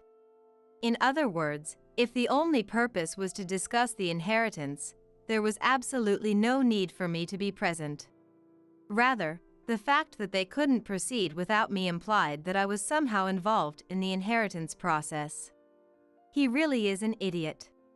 I let out a quiet sigh. In any case, I had obtained proof that he would agree to the divorce. Moreover, Brian had no idea what consequences he would face. At best, he would come to regret his own words. A slight smile played on my lips at the thought. The following day, I visited my in-laws' house to retrieve the divorce application. Inside, I found Megan, Brian, and an unfamiliar man in a suit. According to Brian, the man was a lawyer. Apparently, they had called him over to discuss the inheritance matters. If we're going to talk about the divorce, this is perfect timing, Brian remarked, a smug expression on his face. I had intended to hire my own lawyer. But in a way, this worked out conveniently. Well then, would you mind handling my divorce case as well, while you're at it? I asked the lawyer, my tone polite but firm. Yes, that won't be a problem. The lawyer nodded with a smile. And so, the discussion about Joseph's inheritance began. Joseph's estate consisted of cash, securities, a house, and land. However, it seemed that Megan and Brian were the only heirs. If that were the case, there would be no need for further discussion. Normally, that would be true, but Megan and Brian had been entrusted with a will from Joseph addressed to me. That matter was likely the reason they had called the lawyer. Did they really want to pretend that the will meant for me didn't exist? I had my doubts, but the lawyer proceeded with the conversation matter-of-factly without saying a word. So, I understand that you have a will in your possession, he prompted, his gaze expectant. Yes. Here it is, Brian replied, placing 2 envelopes on the table.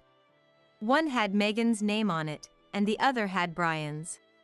The will addressed to me, which they had mentioned in that earlier conversation, was nowhere to be seen. It was to be expected, but I couldn't help feeling bitterly frustrated.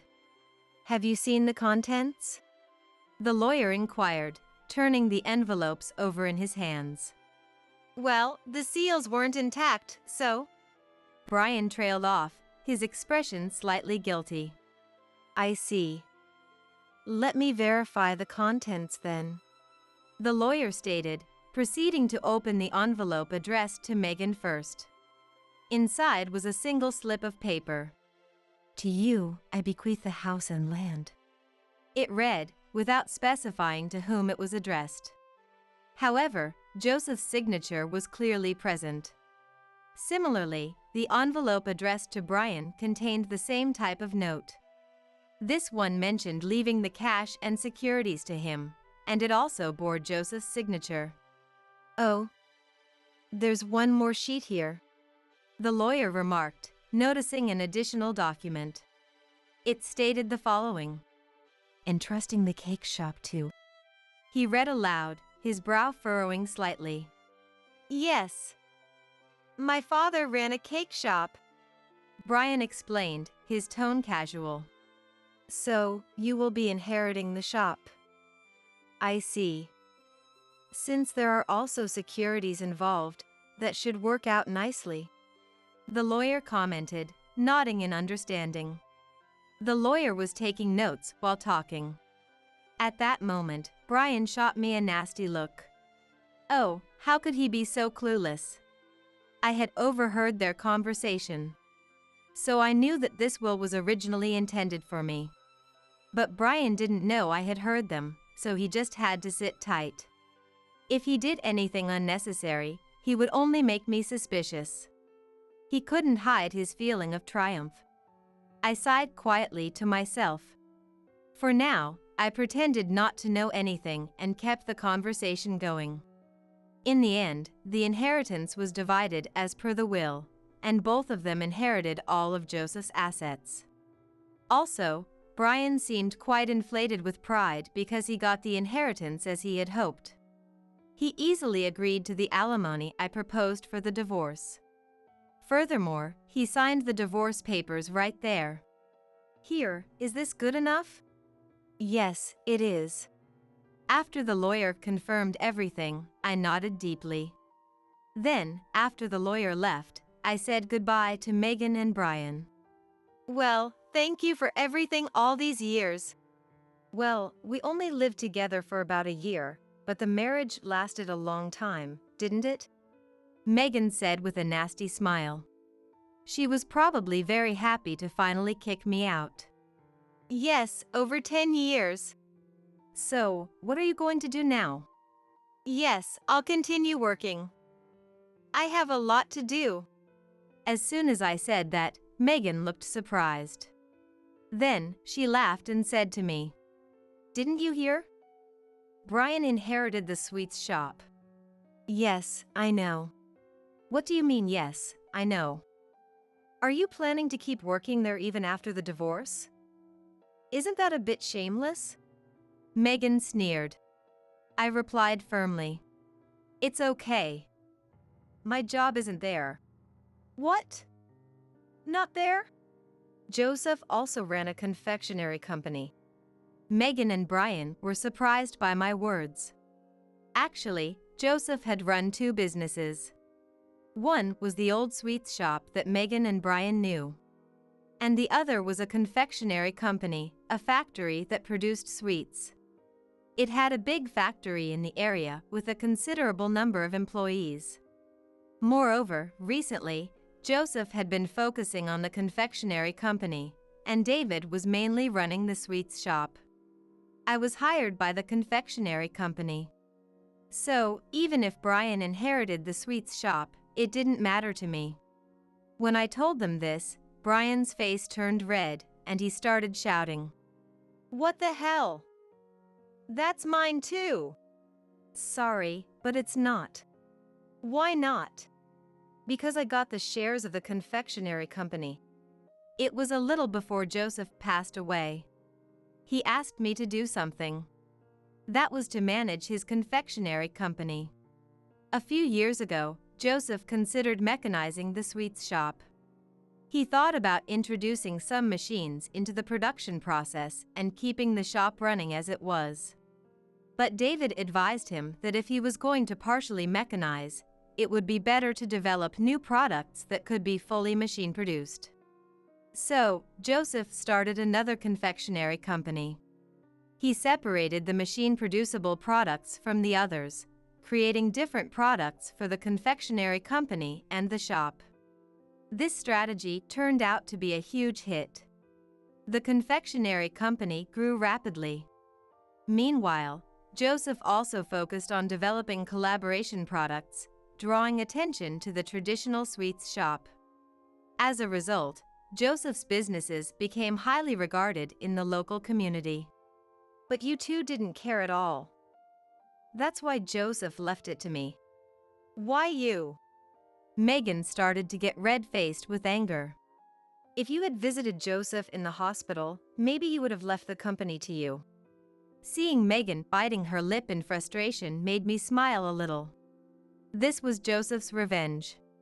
As I thought about that, Brian suddenly approached me. "Hey, Nicole.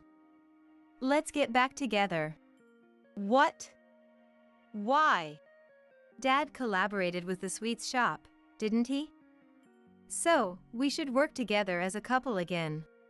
It would be better for us to cooperate as a married couple. Joseph would have wanted that too. Brian rambled on like that. But it was far too convenient now. No way. The divorce is settled. There's no going back. But, Dad, oh, wait, look at this. Look at this. Brian grabbed the will from earlier. Then, showing it to me, he continued. This will that says to leave the sweets shop to you was actually meant for you. I never expected him to confess to forging the will himself. I was amazed at how pathetic Brian looked. When I couldn't say anything, Brian spoke up. See? It's a good deal, Nicole. I'll make you an executive, no, the president of the sweets shop. Do you even understand what you're saying? Forging a will is a crime. In this case, is it forgery or alteration? I'm not sure what specific crime it falls under. But just hiding a will is a crime in itself. In any case, what Megan and Brian did is illegal. Megan seemed to understand this and was just silently troubled on her own. On the other hand, Brian didn't care at all. He desperately tried to convince me that he wasn't in the wrong. I didn't exactly fake it. The will didn't have a name written on it. Then it's not clear if it was meant for me either. No, it was in an envelope with your name on it, and I saw Brian tear up that envelope, so I believe his actions count as destroying the will. Even for that alone, Brian should be disqualified from inheritance. At least that's what I think. But explaining this to Brian wouldn't make him understand. So, I decided to explain it in a way he could grasp. I pulled out a copy of a certain document from my bag. Placing it in front of Brian and Megan, I declared, "This is a copy of Joseph's real will." What? The real will? Actually, Joseph had entrusted his will to me. It's a formal document, complete with dates and signatures. And it has the names properly addressed. However, as long as there are no contradictions with the newer will, the older one can still be valid. The only contradiction with the will I have is about the sweets shop. In my will, it's written like this: "The sweets shop is bequeathed to David. I'll contact the lawyer from earlier about this." What?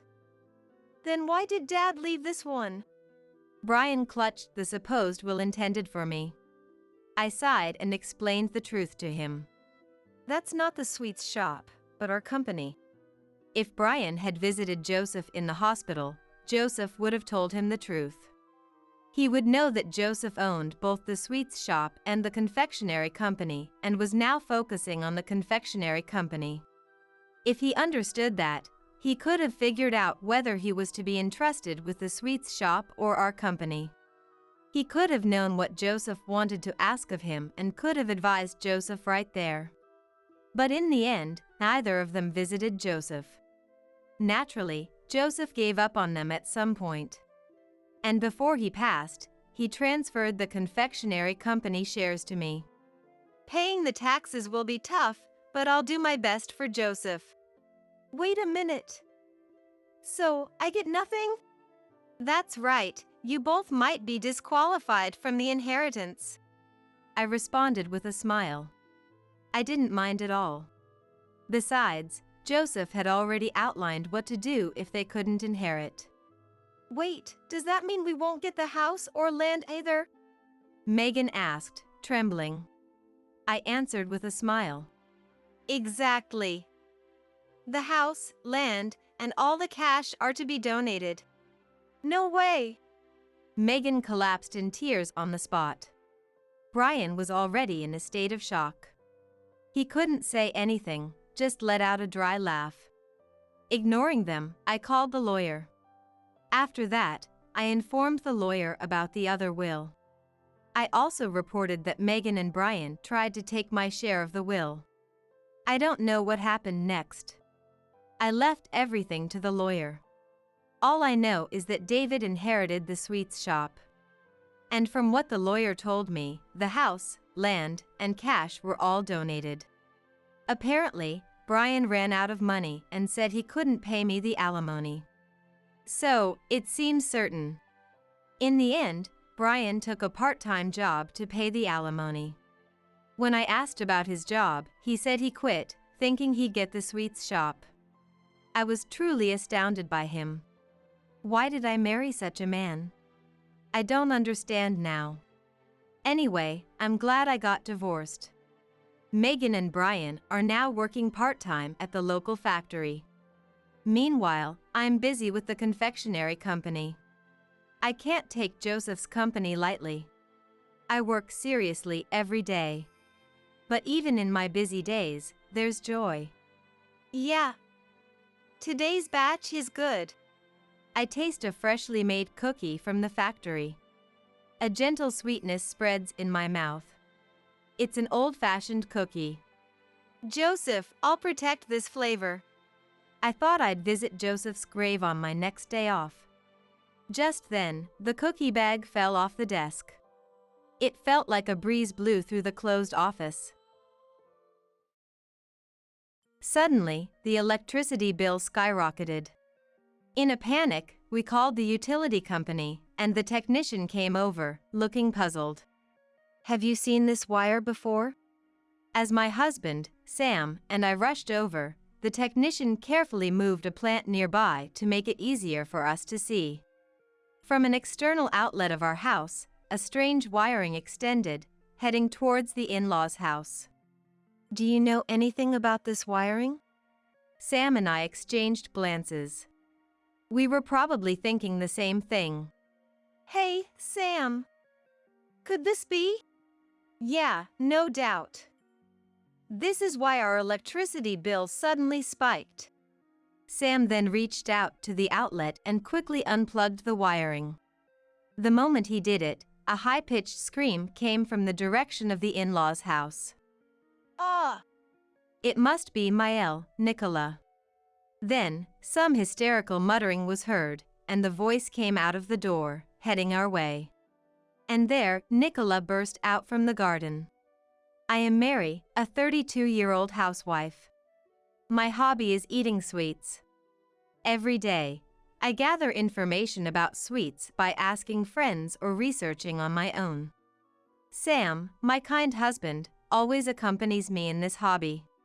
Sam and I, both the same age, have been together since college. I have always loved Sam for his kindness, unchanged from the moment we met.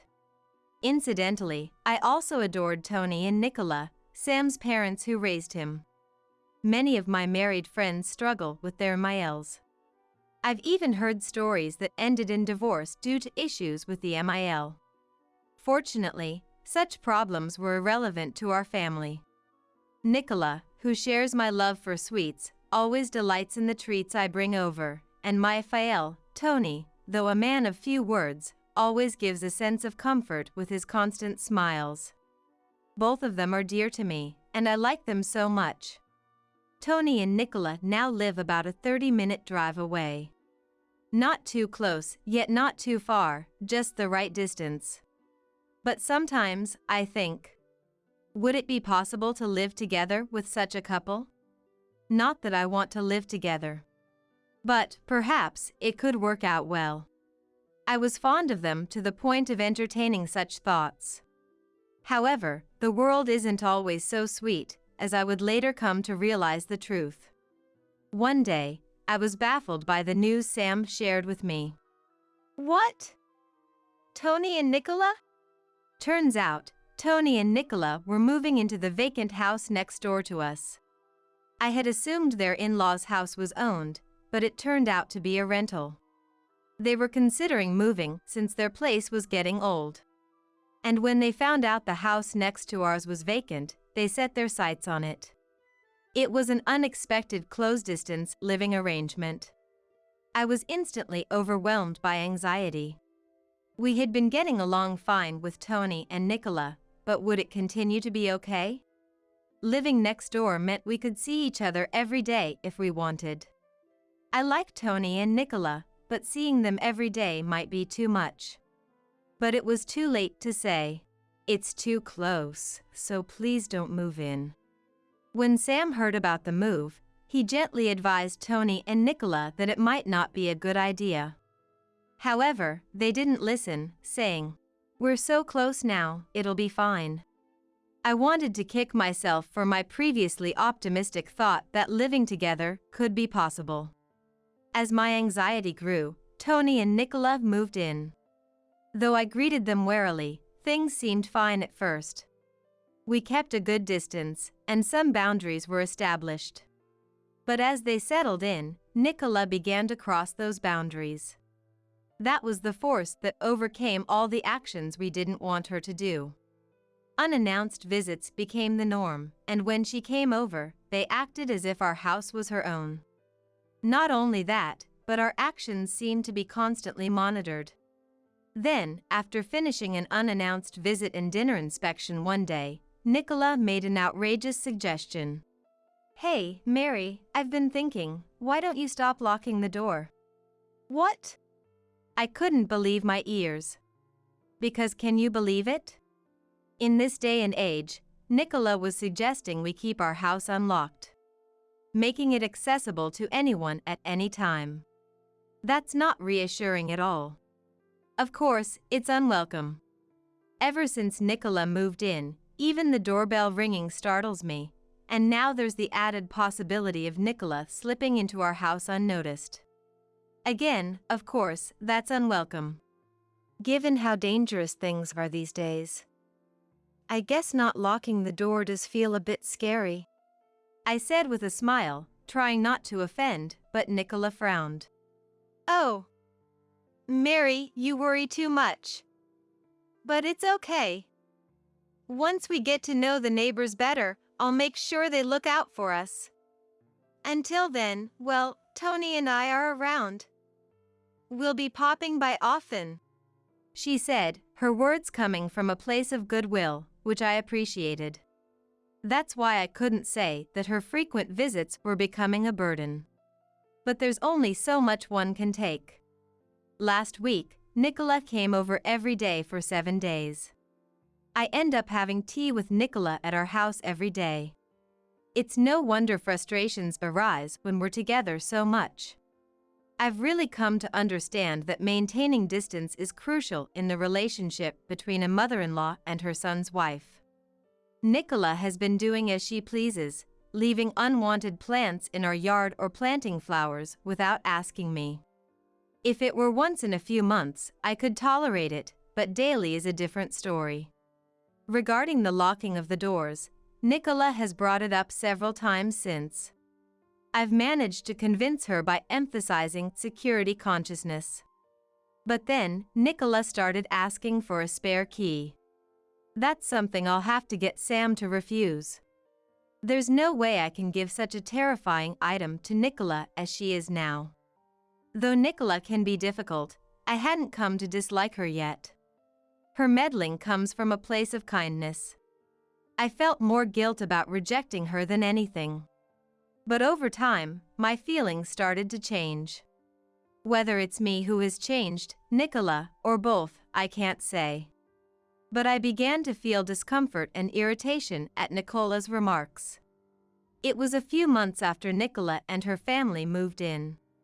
By then, Nicola's visits after lunch had become a routine part of our household.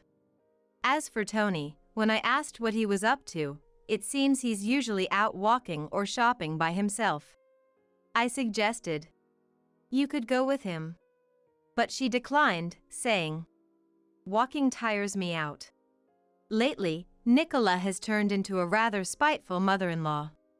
When I make tea, she used to simply thank me, but now she always has a complaint: it's lukewarm or it's too weak. Whenever she opens her mouth, it's either gossip or criticism. Being with Nicola makes me feel negative. Yet, I can't just refuse her, so I nod along and force a smile. It's terrible, isn't it? The grass in their yard has been left to grow wild. I'm almost tempted to cut it myself. Nicola was passionately discussing a neighbor's neglected garden today. Then I called out to them. "Oh." She stopped talking suddenly, so I instinctively followed her gaze, which had turned towards the bookshelf. Perhaps she found a book that interested her. It would be nice if we could read together in silence.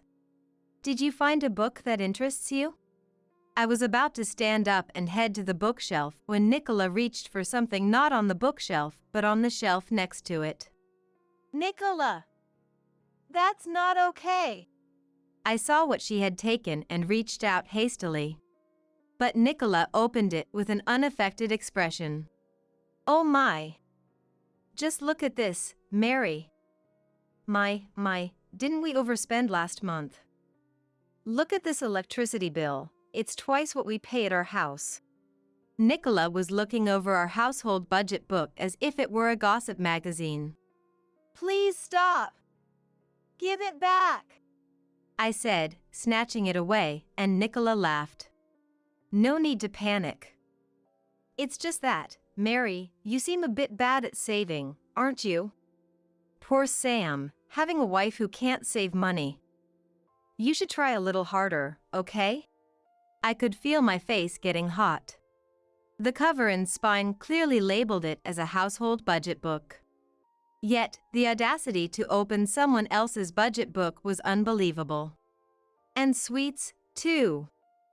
I love sweets as well, so I understand, but a wife who can't save shouldn't be entitled to sweets, should she? Nicola went on to criticize me for spending too much on groceries and unbelievable electricity bills. Then bragged about how good she is at saving. After a while, she seemed satisfied and left. After Nicola's departure, I was so frustrated that I couldn't stop crying. The stress might have been building up. I just can't take it anymore. I cried until Sam came home. Mom's words don't have to bother you. I know it's hard. I'm really sorry. I'll tell her not to come over anymore. Thanks, I appreciate it. After being comforted by Sam, I felt a bit better and decided to discuss something else. It was about the electricity bill. Just like Nicola pointed out, it was high. There hadn't been any changes, yet the bill had suddenly spiked these past few months. I was concerned, but dealing with Nicola had distracted me. Sam looked at the electricity bill and frowned. This is definitely strange. Yeah, isn't it? The next bill is coming soon, right? If it's still odd, we should contact the power company. A few days later, a bill arrived for over $1,300, more than double the usual. We hurriedly decided to have the power company come and check. The power company employee thoroughly inspected everything. Then, we were called over to see something peculiar. Did you know about this line? Rushing over, the employee moved a plant nearby so we could see better. Hidden by long leaves was an external outlet we hadn't used since the house was built. Having completely forgotten about it. From that outlet, as the employee had said, a wire extended towards the in-laws' house. Do you know anything about wire? Sam and I looked at each other. Likely thinking the same thing. Hey, Sam. This means... Yeah, no doubt. This is why our electricity bill suddenly increased. Just to be sure, we followed the wiring with the employee. Pushing aside hedges and overgrown weeds, we found the wire indeed entered the in-laws' house shed. We couldn't see where it connected from there, but it was clear the in-laws' house was involved. The employee's expression hardened. Should we call the police? No, it might come to that, but let's talk first. This house belongs to our parents. The employee, tense at first with the suspicion of electricity theft, relaxed upon learning it was a family home. Is that so? Then, I'll leave it to you. Thank you for coming out. We really appreciate it. We escorted the employee back to our driveway and watched him leave. After saying goodbye, we faced each other, thinking. Sam sighed deeply, holding his head. I'm sorry for having such a mom. Don't worry about it, or I can't really say that. What do we do now? Tony and Nicola were probably home, as usual. Should we go talk to them now, or plan a strategy first? Sam, hand over his mouth, walked towards the external outlet left exposed after the employee moved the plant. Earlier, the staff avoided the plant, so I could clearly see the external outlet. Thinking about it, Nicola placing the plant there might have been to hide it. It felt wrong to suspect her, but it seemed the only logical explanation. What's this connected to? Sam then reached for the outlet and quickly pulled out the wiring. Is it okay to pull it out? I just did. Thinking about them taking electricity from our house all this time makes me angry. Well, the employee is a witness. They can't talk their way out of this. If needed, we have that. You're right. I nodded in agreement. That's when it happened. Ah! A high-pitched scream came from the in-laws' house. It must have been Nicola. Next, some hysterical mumbling, then the voice moved towards the door and headed our way. Nicola burst out of the house towards the garden with force. Wow! She hadn't expected anyone to be there. Seeing us, Nicola exclaimed in shock. Oh! You scared me! What are you doing there?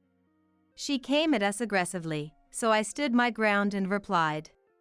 What about you, Nicola?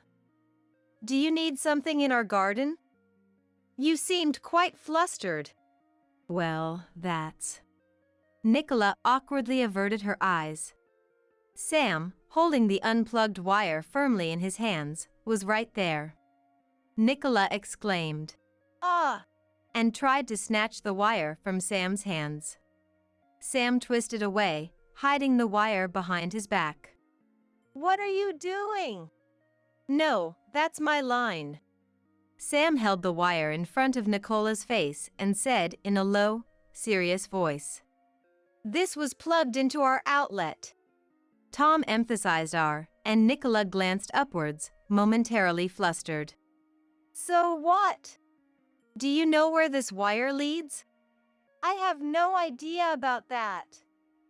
But put it back right now. It's causing trouble over here because it's unplugged. She demanded it should be plugged back in without knowing where it leads. And she is claiming harm from it being unplugged. That was as practically an admission of guilt. Yet, Nicola seemed unapologetically frantic. The reason for Nicola's panic was clear. I stood next to Sam, smiling brightly. Nicola, please calm down. We can't plug in a wire when we don't know where it leads. This is our outlet, you know? It's fine to plug it in. Just a bit won't hurt. So. Oh.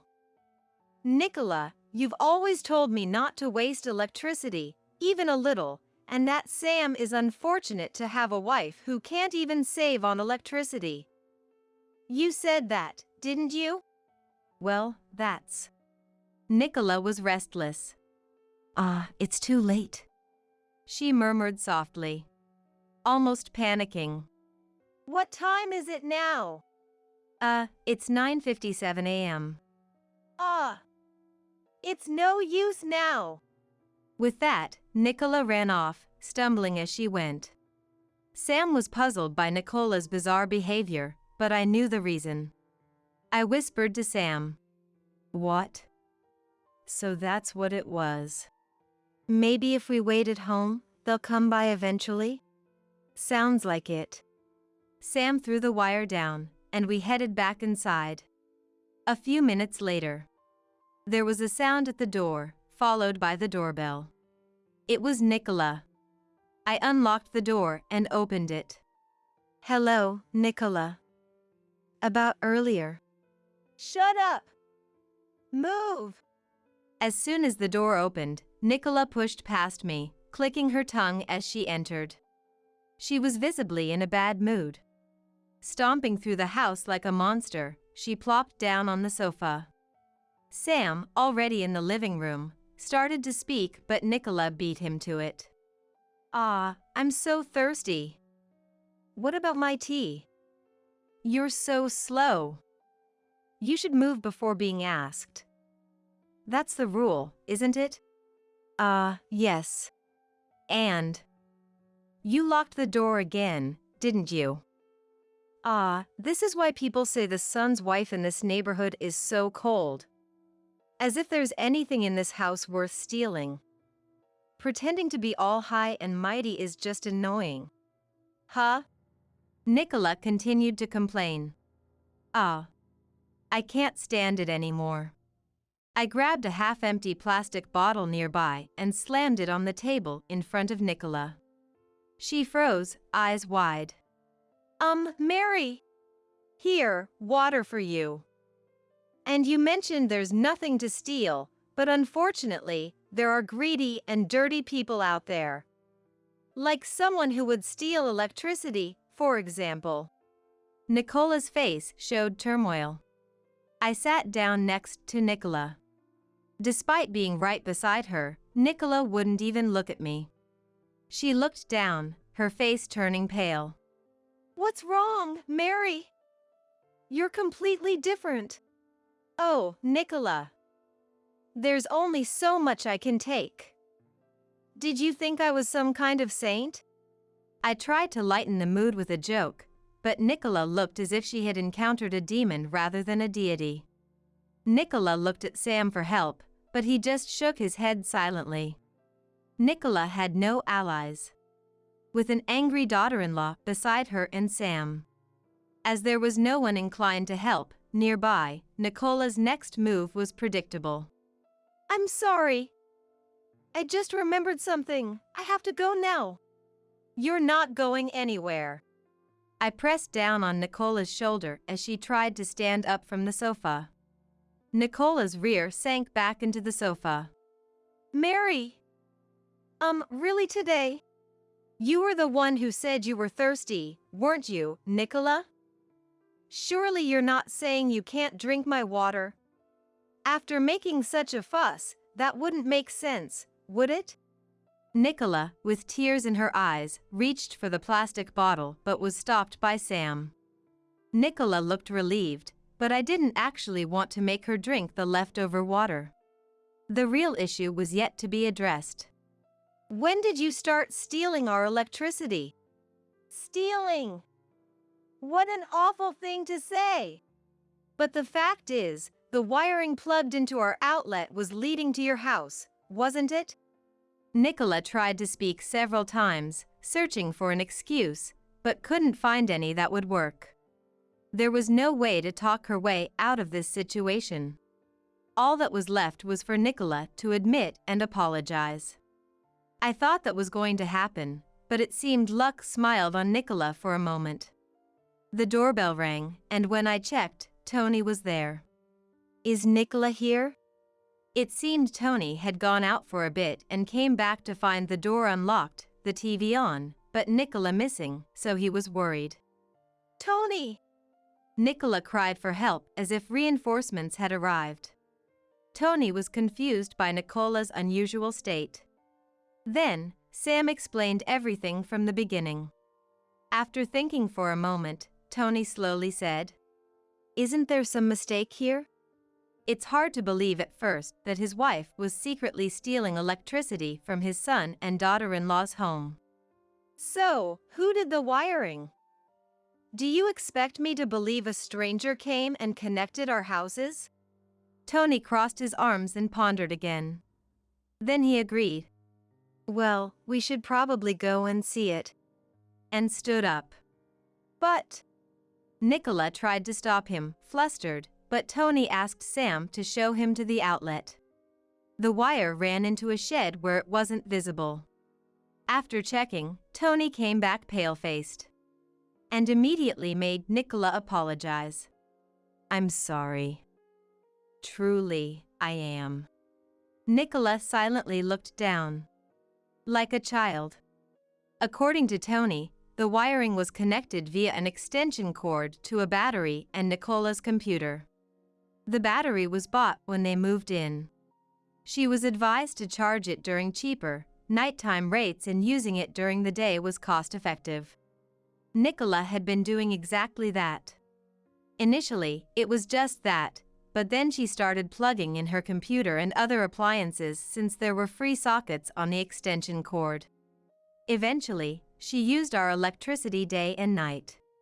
Nicola justified her actions by saying it was more cost-effective. It was infuriating enough that she had been stealing electricity. But even more so that she had looked down on me while lying all along. You've been saying how pitiful Sam is for having a wife who can't save, or criticizing me for buying sweets while being unable to save. Remember? That's the truth, though. Her lack of remorse was almost impressive. Saving by using someone else's electricity isn't saving. It's just a crime. I continued. And don't think we'll just let this go because we're family. If you sincerely apologize, that's one thing. But if you keep this attitude, we'll have to involve the police. Nicola looked surprised, as if she thought getting caught would be the end of it. What kind of daughter-in-law are you? To betray your own family? Don't talk like that. We just want you to make amends because we are family. As I reached for my phone, Nicola panicked and lunged at me. Sam quickly restrained her. There's no evidence. With everything laid out like this, you still need evidence? Let me tell you something conclusive. I pointed towards the roof. Nicola squinted, then realized. Yes, our house is equipped with security cameras, which happened to cover the area around the outlet. Nicola murmured a small, "Ah." Is this enough for you? And one more thing. There's more? The reason you were in such a hurry today was because of the release of limited edition sweets, wasn't it? No way. I smiled. Yes. I had a friend get them for me, so I managed to secure them. If you hadn't been busy stealing electricity, you might have been able to get them on your computer, too. Too bad. Nicola trembled and then sat down on the spot. After discussing with Sam, we decided against reporting Nicola to the police. She had admitted to it, and we had evidence, but it was too much hassle, and being family, it might get brushed off. Instead, we decided to get a proper apology and compensation for the electricity from Tony and Nicola. It was awkward living so close, but it had to be done. Tony and Nicola, perhaps feeling awkward too, eventually moved back to their old house. Apparently, word got out about the electricity theft, and Nicola became the subject of rumors. Nicola was devastated and wanted to return to their original home. It turns out Nicola thought she was good at neighborhood relations. But in reality, people were just being polite. After paying us, Tony and Nicola were left with little money. But we would not help them. They needed to save on their own, especially on their beloved sweets. As for me, now that Nicola is gone, I'm enjoying my life, deciding which sweets to buy next with the electricity bill back to normal. Being called by my name just gets my heart racing. It's incredibly thrilling. In the dead of night, I stumbled upon Tanner and Rebecca frolicking in the back seat of a car in the garage. Shocked by the unbelievable scene before me, I locked the two of them in the garage and headed back to my parents' house. I want to show those two, who've been making a fool of me, what real hell feels like. Back at my parents' house, I explained the situation to my parents and another person, asking for their cooperation in my revenge. Everyone agreed, and I resolved to make Tanner and Rebecca experience true hell. My name is Natasha. I'm a newlywed. I met my husband, Tanner, back in our student days. We were classmates in high school, worked together on committees, and had a few interactions. But that was the extent of our relationship. I never imagined that someone like him would approach me now, as adults. Natasha, I really do love you, he said. Our relationship began right after graduating high school. During our final cultural festival as seniors, Tanner started to get involved with me, and we began to interact as friends. Despite barely knowing each other, he started pursuing me relentlessly right after graduation. I couldn't understand why a guy who was so popular among girls during our school days would be interested in someone like me. Even when I asked him why, he would simply say he was smitten, never providing a concrete reason. Suspicious of his motives, I spent 6 months investigating. but couldn't find any convincing reasons, and eventually, overwhelmed by his persistence, I accepted his proposal. If I just wanted to date and ditch someone, I wouldn't put in all this effort. Can't you trust me already? I truly love you, Natasha, he said. Hearing those words, I began to consider trusting him. But as a novice in love, it took a lot of courage for me to date someone as popular as him. That's when I turned to my older sister, Rebecca, for advice. Rebecca was beautiful and stylish, rumored to be among the most popular in school, as I heard from her classmates. I thought consulting with Rebecca, who had plenty of experience in love, would help me find the answer. When I talked to her about it, her encouragement felt like a gentle push forward. Just for dating, a playboy wouldn't spend 6 months. I really think Tanner is serious about you, Natasha. Why don't you accept it? Rebecca's words convinced me to start a relationship with Tanner. A year went by. In the beginning, Tanner was incredibly kind. He treated me like a princess. He took me to my favorite places, and every anniversary, birthday, and event was celebrated with a surprise, making it feel like a dream. For someone inexperienced in love like me, all these felt like fairy tale moments, and I was thrilled to have taken the chance with him. Until the day we decided to get married. What's with this filthy room? I like things clean. You know what happens if you turn this place into a dump, right? After deciding to get married, we bought a new house. Tanner worked as a laborer in his father's company, earning around $40,000 a year. He didn't have the means to buy a house. Yet, disliking used things, Tanner insisted I stretch our finances to purchase a new home. Calling household management a hassle, he dumped all responsibilities on me, living freely himself. This is your house too, so I wish you'd help with the cleaning. I have a job too, so let's support each other, okay? You can at least tidy up, can't you? I work as a nurse with irregular shifts. Tanner actually spends more time at home and earns $30,000 less than I do. Despite the significant differences in time and money, he doesn't cooperate at all. I cover all household expenses, while Tanner only spends his salary on leisure and consumables.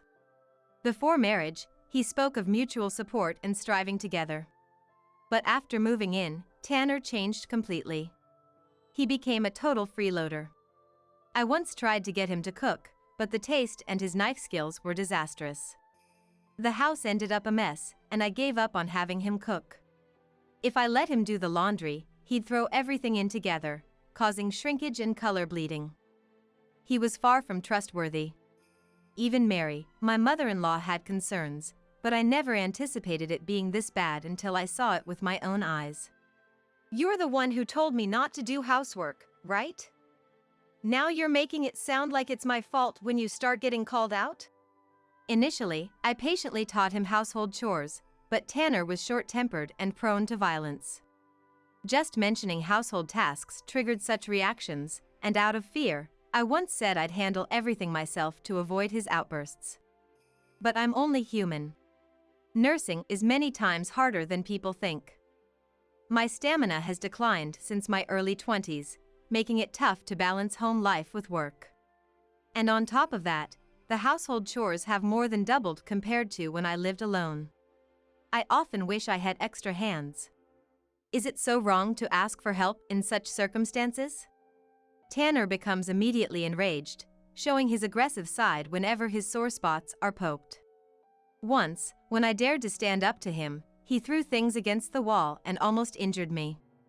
I've been scared of him and even considered divorce, but each time he would become uncharacteristically kind, showering me with love as if he were a different person.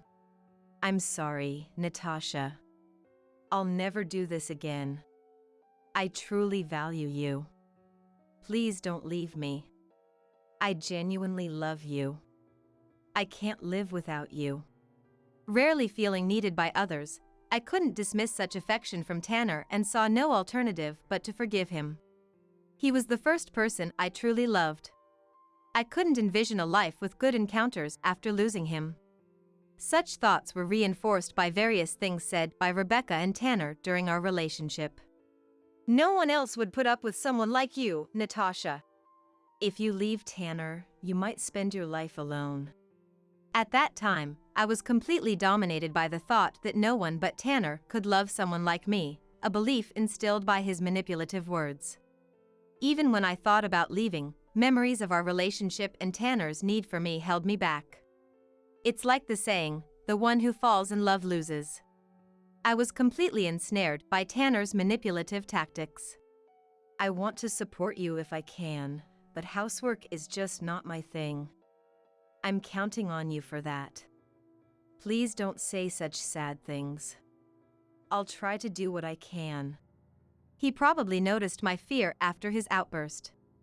As soon as he approached me, he embraced me and gently stroked my hair to calm me. Tanner was skilled at using both the carrot and the stick, always making me feel needed just when I thought all was lost. For someone shy and introverted like me, being needed and loved by someone was a way to affirm my existence.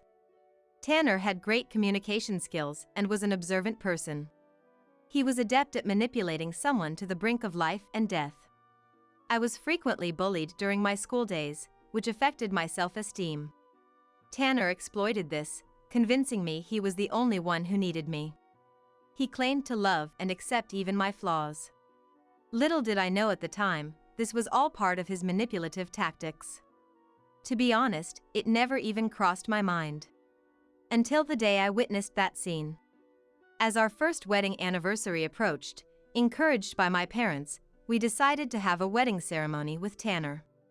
Rebecca had her wedding at a garden, but where do you plan to have yours? Maybe a church wedding would be nice? The decision to have a ceremony was partly due to my parents' suggestion. Dad and Mom have always been deeply concerned about me. They know I'm the kind to care for others, sometimes at my own expense, readily sacrificing myself for the sake of others. When I became a nurse, they worried if I could truly handle it. You have a kind heart that tends to overdo things.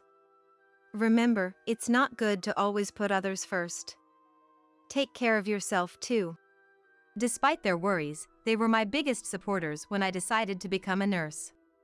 Dad's concern also came to the forefront when it came to my marriage. Usually not one to meddle, Dad for the first time wanted to have a serious talk with Tanner and invited him over. Natasha is our treasure. If anything happens to her, I'll never forgive you. Are you prepared to take care of her? Dad didn't hesitate to intimidate Tanner, who seemed nervous. But Tanner didn't flinch and insisted earnestly that he wanted to marry me. I also want a solemn atmosphere for the wedding, so maybe we should look for a church. I know I've been a burden to Natasha, so I want to make the main event especially wonderful for her.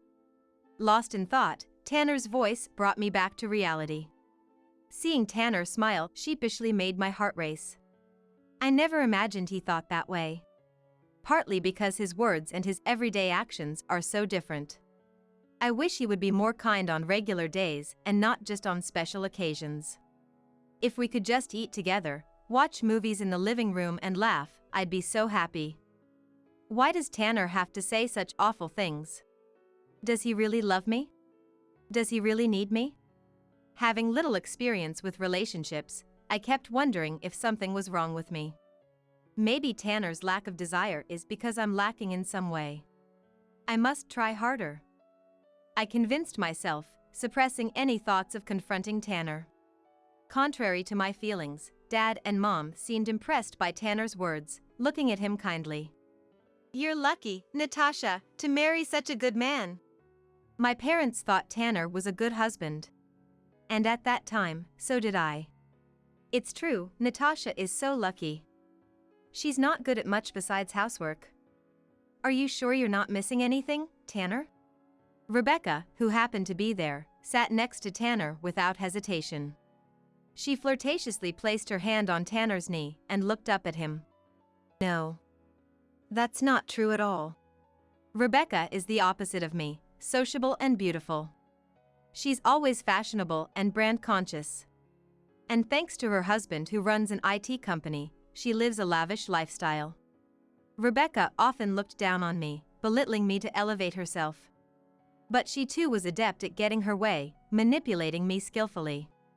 Back then, I didn't realize I was being used by Rebecca. I felt happy to be relied on and pampered. Is that so, Natasha? You two shouldn't let go of such a good man so easily either.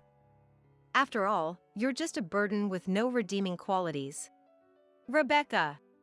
Such mockery was a routine occurrence. She used her pretty face and tears as weapons, pushing people away from me. Everyone seemed to side with Rebecca.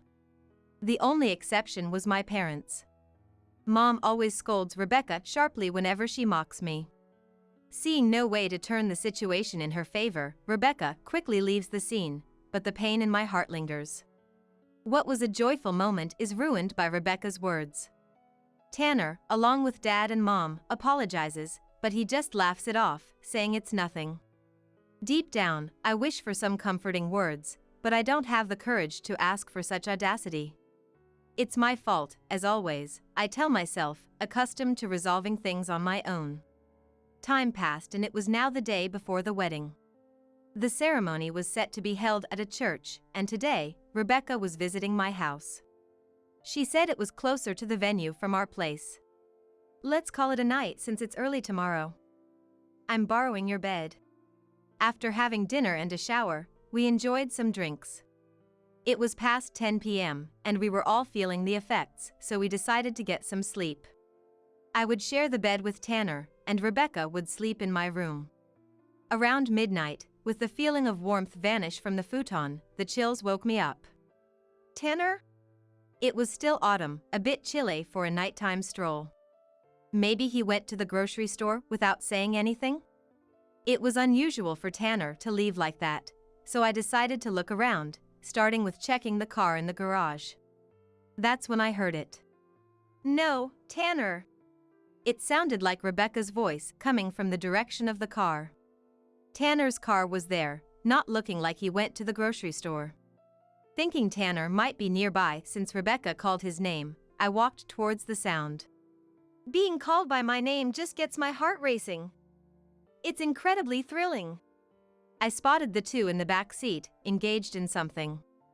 Just as I was about to approach and call out, I witnessed an unbelievable scene. Rebecca, can you keep your voice down?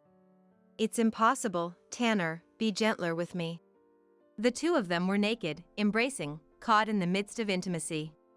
Shocked and wordless, I collapsed on the spot. They didn't notice me, completely absorbed in each other.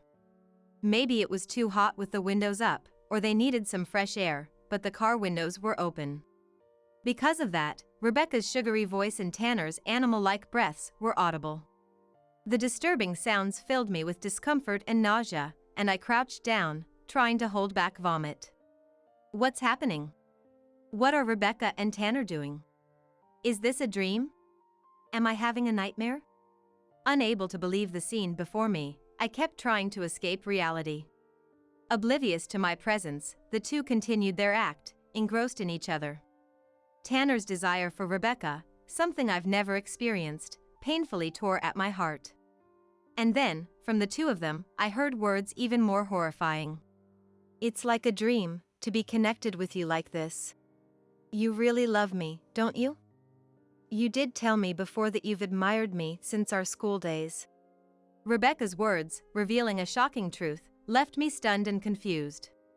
Were Tanner and Rebecca acquainted since their school days? But how could Tanner have known Rebecca? When I saw you at the cultural festival, you were just too dazzling. I used Natasha to get close to you. When I heard you were married, I couldn't hide my shock. Tanner's words brought back a memory. On the day of the high school festival, Rebecca, who was hunting for boys, visited my class's booth. There, as I played the role of a waitress in a cafe, being teased and mocked by Rebecca, Tanner had fallen for her at first sight. Learning that Tanner had targeted me for use since those days brought tears welling up in my eyes. But now, I'm connected with you like this. When you approached me, it felt like a dream. And to suggest something so wicked, you really are someone not to be underestimated. Hearing this, my astonishment was apparent. Their relationship started with Rebecca seducing Tanner, who knew he had feelings for her. To be with the married Rebecca, Tanner had to marry me, become part of the family, and not arouse suspicion. Rebecca's husband, Scott, often traveled for work and was rarely at home. Becoming relatives with Rebecca, who was nearly free, meant their relationship would raise fewer suspicions. They reflected on the past, discussing their actions. Hearing this unbelievable truth, I quietly moved away from the scene. Unable to contain my tears, I ran to the entrance, weeping, and collapsed once I closed the door.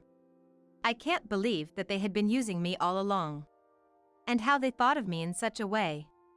It was unforgivable, absolutely unforgivable. Love turned into rage and hatred, and I, holding the keys, headed to the garage where the two of them were. The garage was secured with a shutter, and the entrance was the only way in or out. By the time I returned, both were exhausted, quietly sleeping in the back seat. Perhaps they never thought I would find out. With a sigh at their foolish actions, I slowly closed the shutter and locked it. Then, I headed to my parents' house, not far from here, and poured my heart out to Dad and Mom. What's wrong, Natasha? At this hour? And your clothes? Arriving in my pajamas, Dad was taken aback with his eyes wide. Mom, concerned, immediately let me into the house. Both were somehow awake, which made me wonder. It was unusual for them, with their regular lives, to be up at this time. Had something happened? With that question in mind, I stepped inside only to find Scott, of all people, sitting on the sofa. Good evening, Natasha. What's going on? Why are you dressed like that? Did something happen? Scott was indeed sincere and a gentleman. Too good for Rebecca, he too must have been deceived into marrying her. As I hesitated about whether to share the day's events, Scott seemed to sense something and spoke up. "Did you hear it too?" Scott asked. At that moment, my eyes widened in shock. "Hear what?" "This," Scott said, pulling out a recording device. The voices I heard from it left me speechless. So bold to suggest something so wicked, you really are not to be underestimated. It was a recording of the very conversation I had overheard between Tanner and Rebecca. How do you have this? My voice rose in surprise, and I was visibly shaken. Scott, looking uncomfortable, started explaining. Rebecca had been reckless with money and men.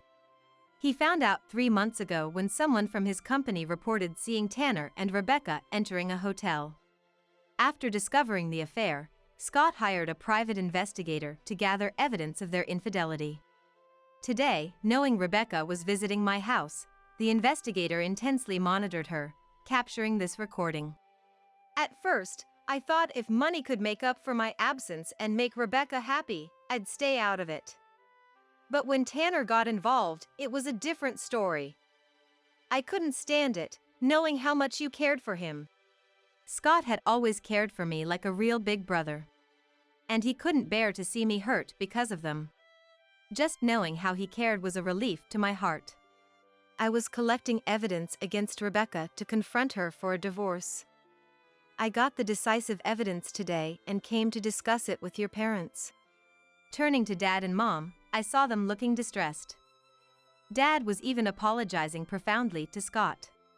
"I'm sorry for Rebecca to do such a thing. We're deeply ashamed as parents. We know an apology won't make up for it. Please, do whatever you feel is necessary to find peace." Watching Mom cry and apologize, my heart ached. Please, lift your heads. It's not your fault. Those who used Natasha and committed these acts are the ones to blame. Though Scott must be hurting too, he remained composed and comforted my parents. After calming them down, he turned to me. Natasha, what are your wishes? I'm fine as long as I can sever ties with Rebecca. But you must want more than that. Yes. My wife seduced your husband. I bear some responsibility. I want to support you fully, so you can find closure. Empowered by his resolute gaze, I declared my desire for revenge. I want to show those two who belittled me what true hell feels like. Overwhelmed with anger and frustration, I let my tears flow freely. Looking up at Scott, I voiced my true feelings for the first time. I want them to taste despair. Leave the financial aspect to me. I'll do everything I can. What do you want to do with those two?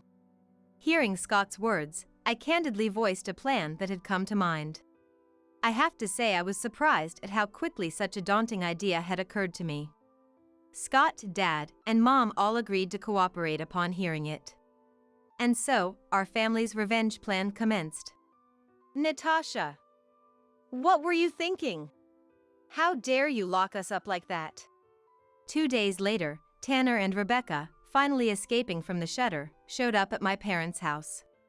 They were still in the same clothes from 3 days ago, likely not having showered. Their clothes were wrinkled and faintly sour-smelling. Rebecca's makeup was ruined, her face and attire a mess. Who do you think is responsible for being locked up like that? I calmly responded at the entrance. But my response seemed to infuriate them even more. Shut up! You think you can talk down to me like that, huh? How could you lock us up and leave us for 2 days? If it weren't for the service guy, who knows what could have happened to us? When we went back home, we found strangers and they showed us some contract and told it wasn't our house anymore. What's going on? Explain yourself. The truth was, with Scott's help, that garage was set to be demolished. Since the house also belonged to me, while they were locked up, I moved all the essentials to our family home. The house is now being rented out to an acquaintance. It was designed considering eventual cohabitation with our parents, so it found a tenant quickly due to its excellent accessibility. Tanner's belongings were haphazardly packed into bags and sent to his parents' house. With the people Scott brought in, the work was done swiftly and efficiently. The noise and the stink, give me a break. Just hearing those screams in the morning is enough to stress me out. I grimaced in disgust at their state. Tanner, unable to tolerate my expression, lunged at me. But Scott appeared and grabbed his arm, protecting me. Scott! You two really are despicable. A man who dares to raise his hand against a woman. What kind of character do you have? Aren't you ashamed? Why is Scott here, and even Mom and Dad? It's our family home, so naturally, Dad and Mom would be there. But what truly shocked Rebecca wasn't that. Everyone who used to dote on her now stood behind me, protecting me. She couldn't understand why no one was trying to help her. Don't you realize the situation you're in? What did you say? As Tanner shook off the restraining hand and scowled. Scott played the recording from the other day. What? We were being bugged. But how, where? They didn't have any wearable devices or mobile phones on them, so it seemed impossible that they were bugged. While they were confused, Scott smirked mischievously. I've been aware of your affairs for a while now. That's why I hired an investigator to gather decisive evidence of your infidelity. Upon hearing Scott's words, Rebecca's face turned pale. She thought her affairs had gone unnoticed, never imagining she was under investigation. Overwhelmed by the professionalism of the investigators, Rebecca was speechless, as if engulfed in darkness. Never thought you'd provide such conclusive evidence. I was so surprised, I laughed, Scott said. That's a crime. Yeah. If we report this to the police. Do you two have any evidence of that? Scott countered. Their attempts to intimidate Scott were futile. His firm stance, showing no fear and words sounding like he was about to hunt them down, caused Tanner and Rebecca to falter. If you two, who are financially inferior to me, want to hire a lawyer and go to court, I'm more than ready. If I say I just happened to encounter you and recorded it, it doesn't prove I hired an investigator. If you want to challenge me, gather evidence that could defeat me first. Indeed, a savvy businessperson. His quick thinking is extraordinary. The two, unable to respond, switched their target to me. What about you locking us up? That's a serious crime. Do you have proof? What? Stunned by the question, Tanner was at a loss for words. Now it was my turn to corner them. There's no evidence that I locked you up, But there's proof of your affair on the garage's security cameras. I bet they captured some unsightly footage of you two getting into the car and doing indecent things." Hearing this, the color drained from their faces, and they began to back away in fear. "I believed your words for years, thinking you truly cared for me. But it was all an act, just to connect with Rebecca and cheat on me." "No, it's not like that. Natasha, please forgive me. I really love and no one else." "Me too.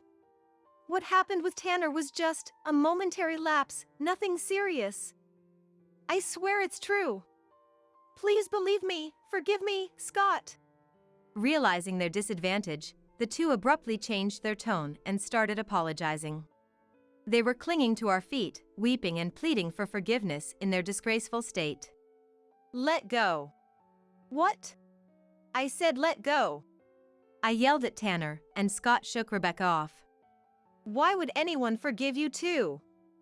No matter what happens, I will never forgive you. No matter how much you apologize or beg, I will never forgive you. Rot in hell with your regrets." With an anger never shown before, the two were thoroughly intimidated and fled the house. Dad and Mom, who had been watching worriedly, came to comfort me, and Scott gently stroked my hair, saying I did well.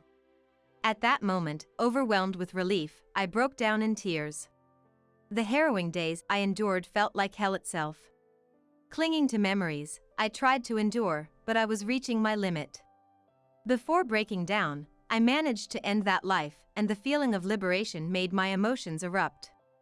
Thus, I successfully executed my revenge on Rebecca and Tanner. They fled to Tanner's parents' house, but as I had already explained the situation, they were denied entry and turned away. Moreover, due to their misconduct, John, my father-in-law, refused to employ him any longer. Tanner was already problematic at the company, so it didn't take long for him to be disowned, as I learned later. Rebecca and Scott soon divorced. Despite Rebecca's pleas until the end, she lacked the financial means to contest the divorce settlement and had no choice but to accept Scott's terms. Naturally, Tanner and Rebecca were charged a significant sum for compensation, considering the cancellation of the wedding and all the preparations that were ruined. Thanks to Scott hiring an excellent lawyer, we managed to make the two sign an agreement ensuring they'd pay up, and now they are both working desperately to fulfill it. I explained the situation to everyone who was supposed to attend the wedding. They were all disillusioned but supportive, offering understanding and assistance. I also made sure to explain the situation to the neighbors when the two were locked in the shutter for 2 days. I didn't want any commotion or the police getting involved, which would jeopardize the plan. Being well liked by the neighbors and Rebecca being known as the unpleasant sister who always looked down on me, everyone sided with me. As a result, Tanner and Rebecca are now viewed coldly by everyone. Once living a lavish life, they now lead a life of poverty, struggling daily, considerably thinner, as I've heard from friends. 4 years have passed since the incident. I'm devoted to my work, and Scott is also busy with his own. Dad and Mom are living fulfilling days, supporting my life and career. They even encourage me to find happiness when I meet the right person, motivating me to look forward. Hoping to make them proud, I'm also investing in self-improvement.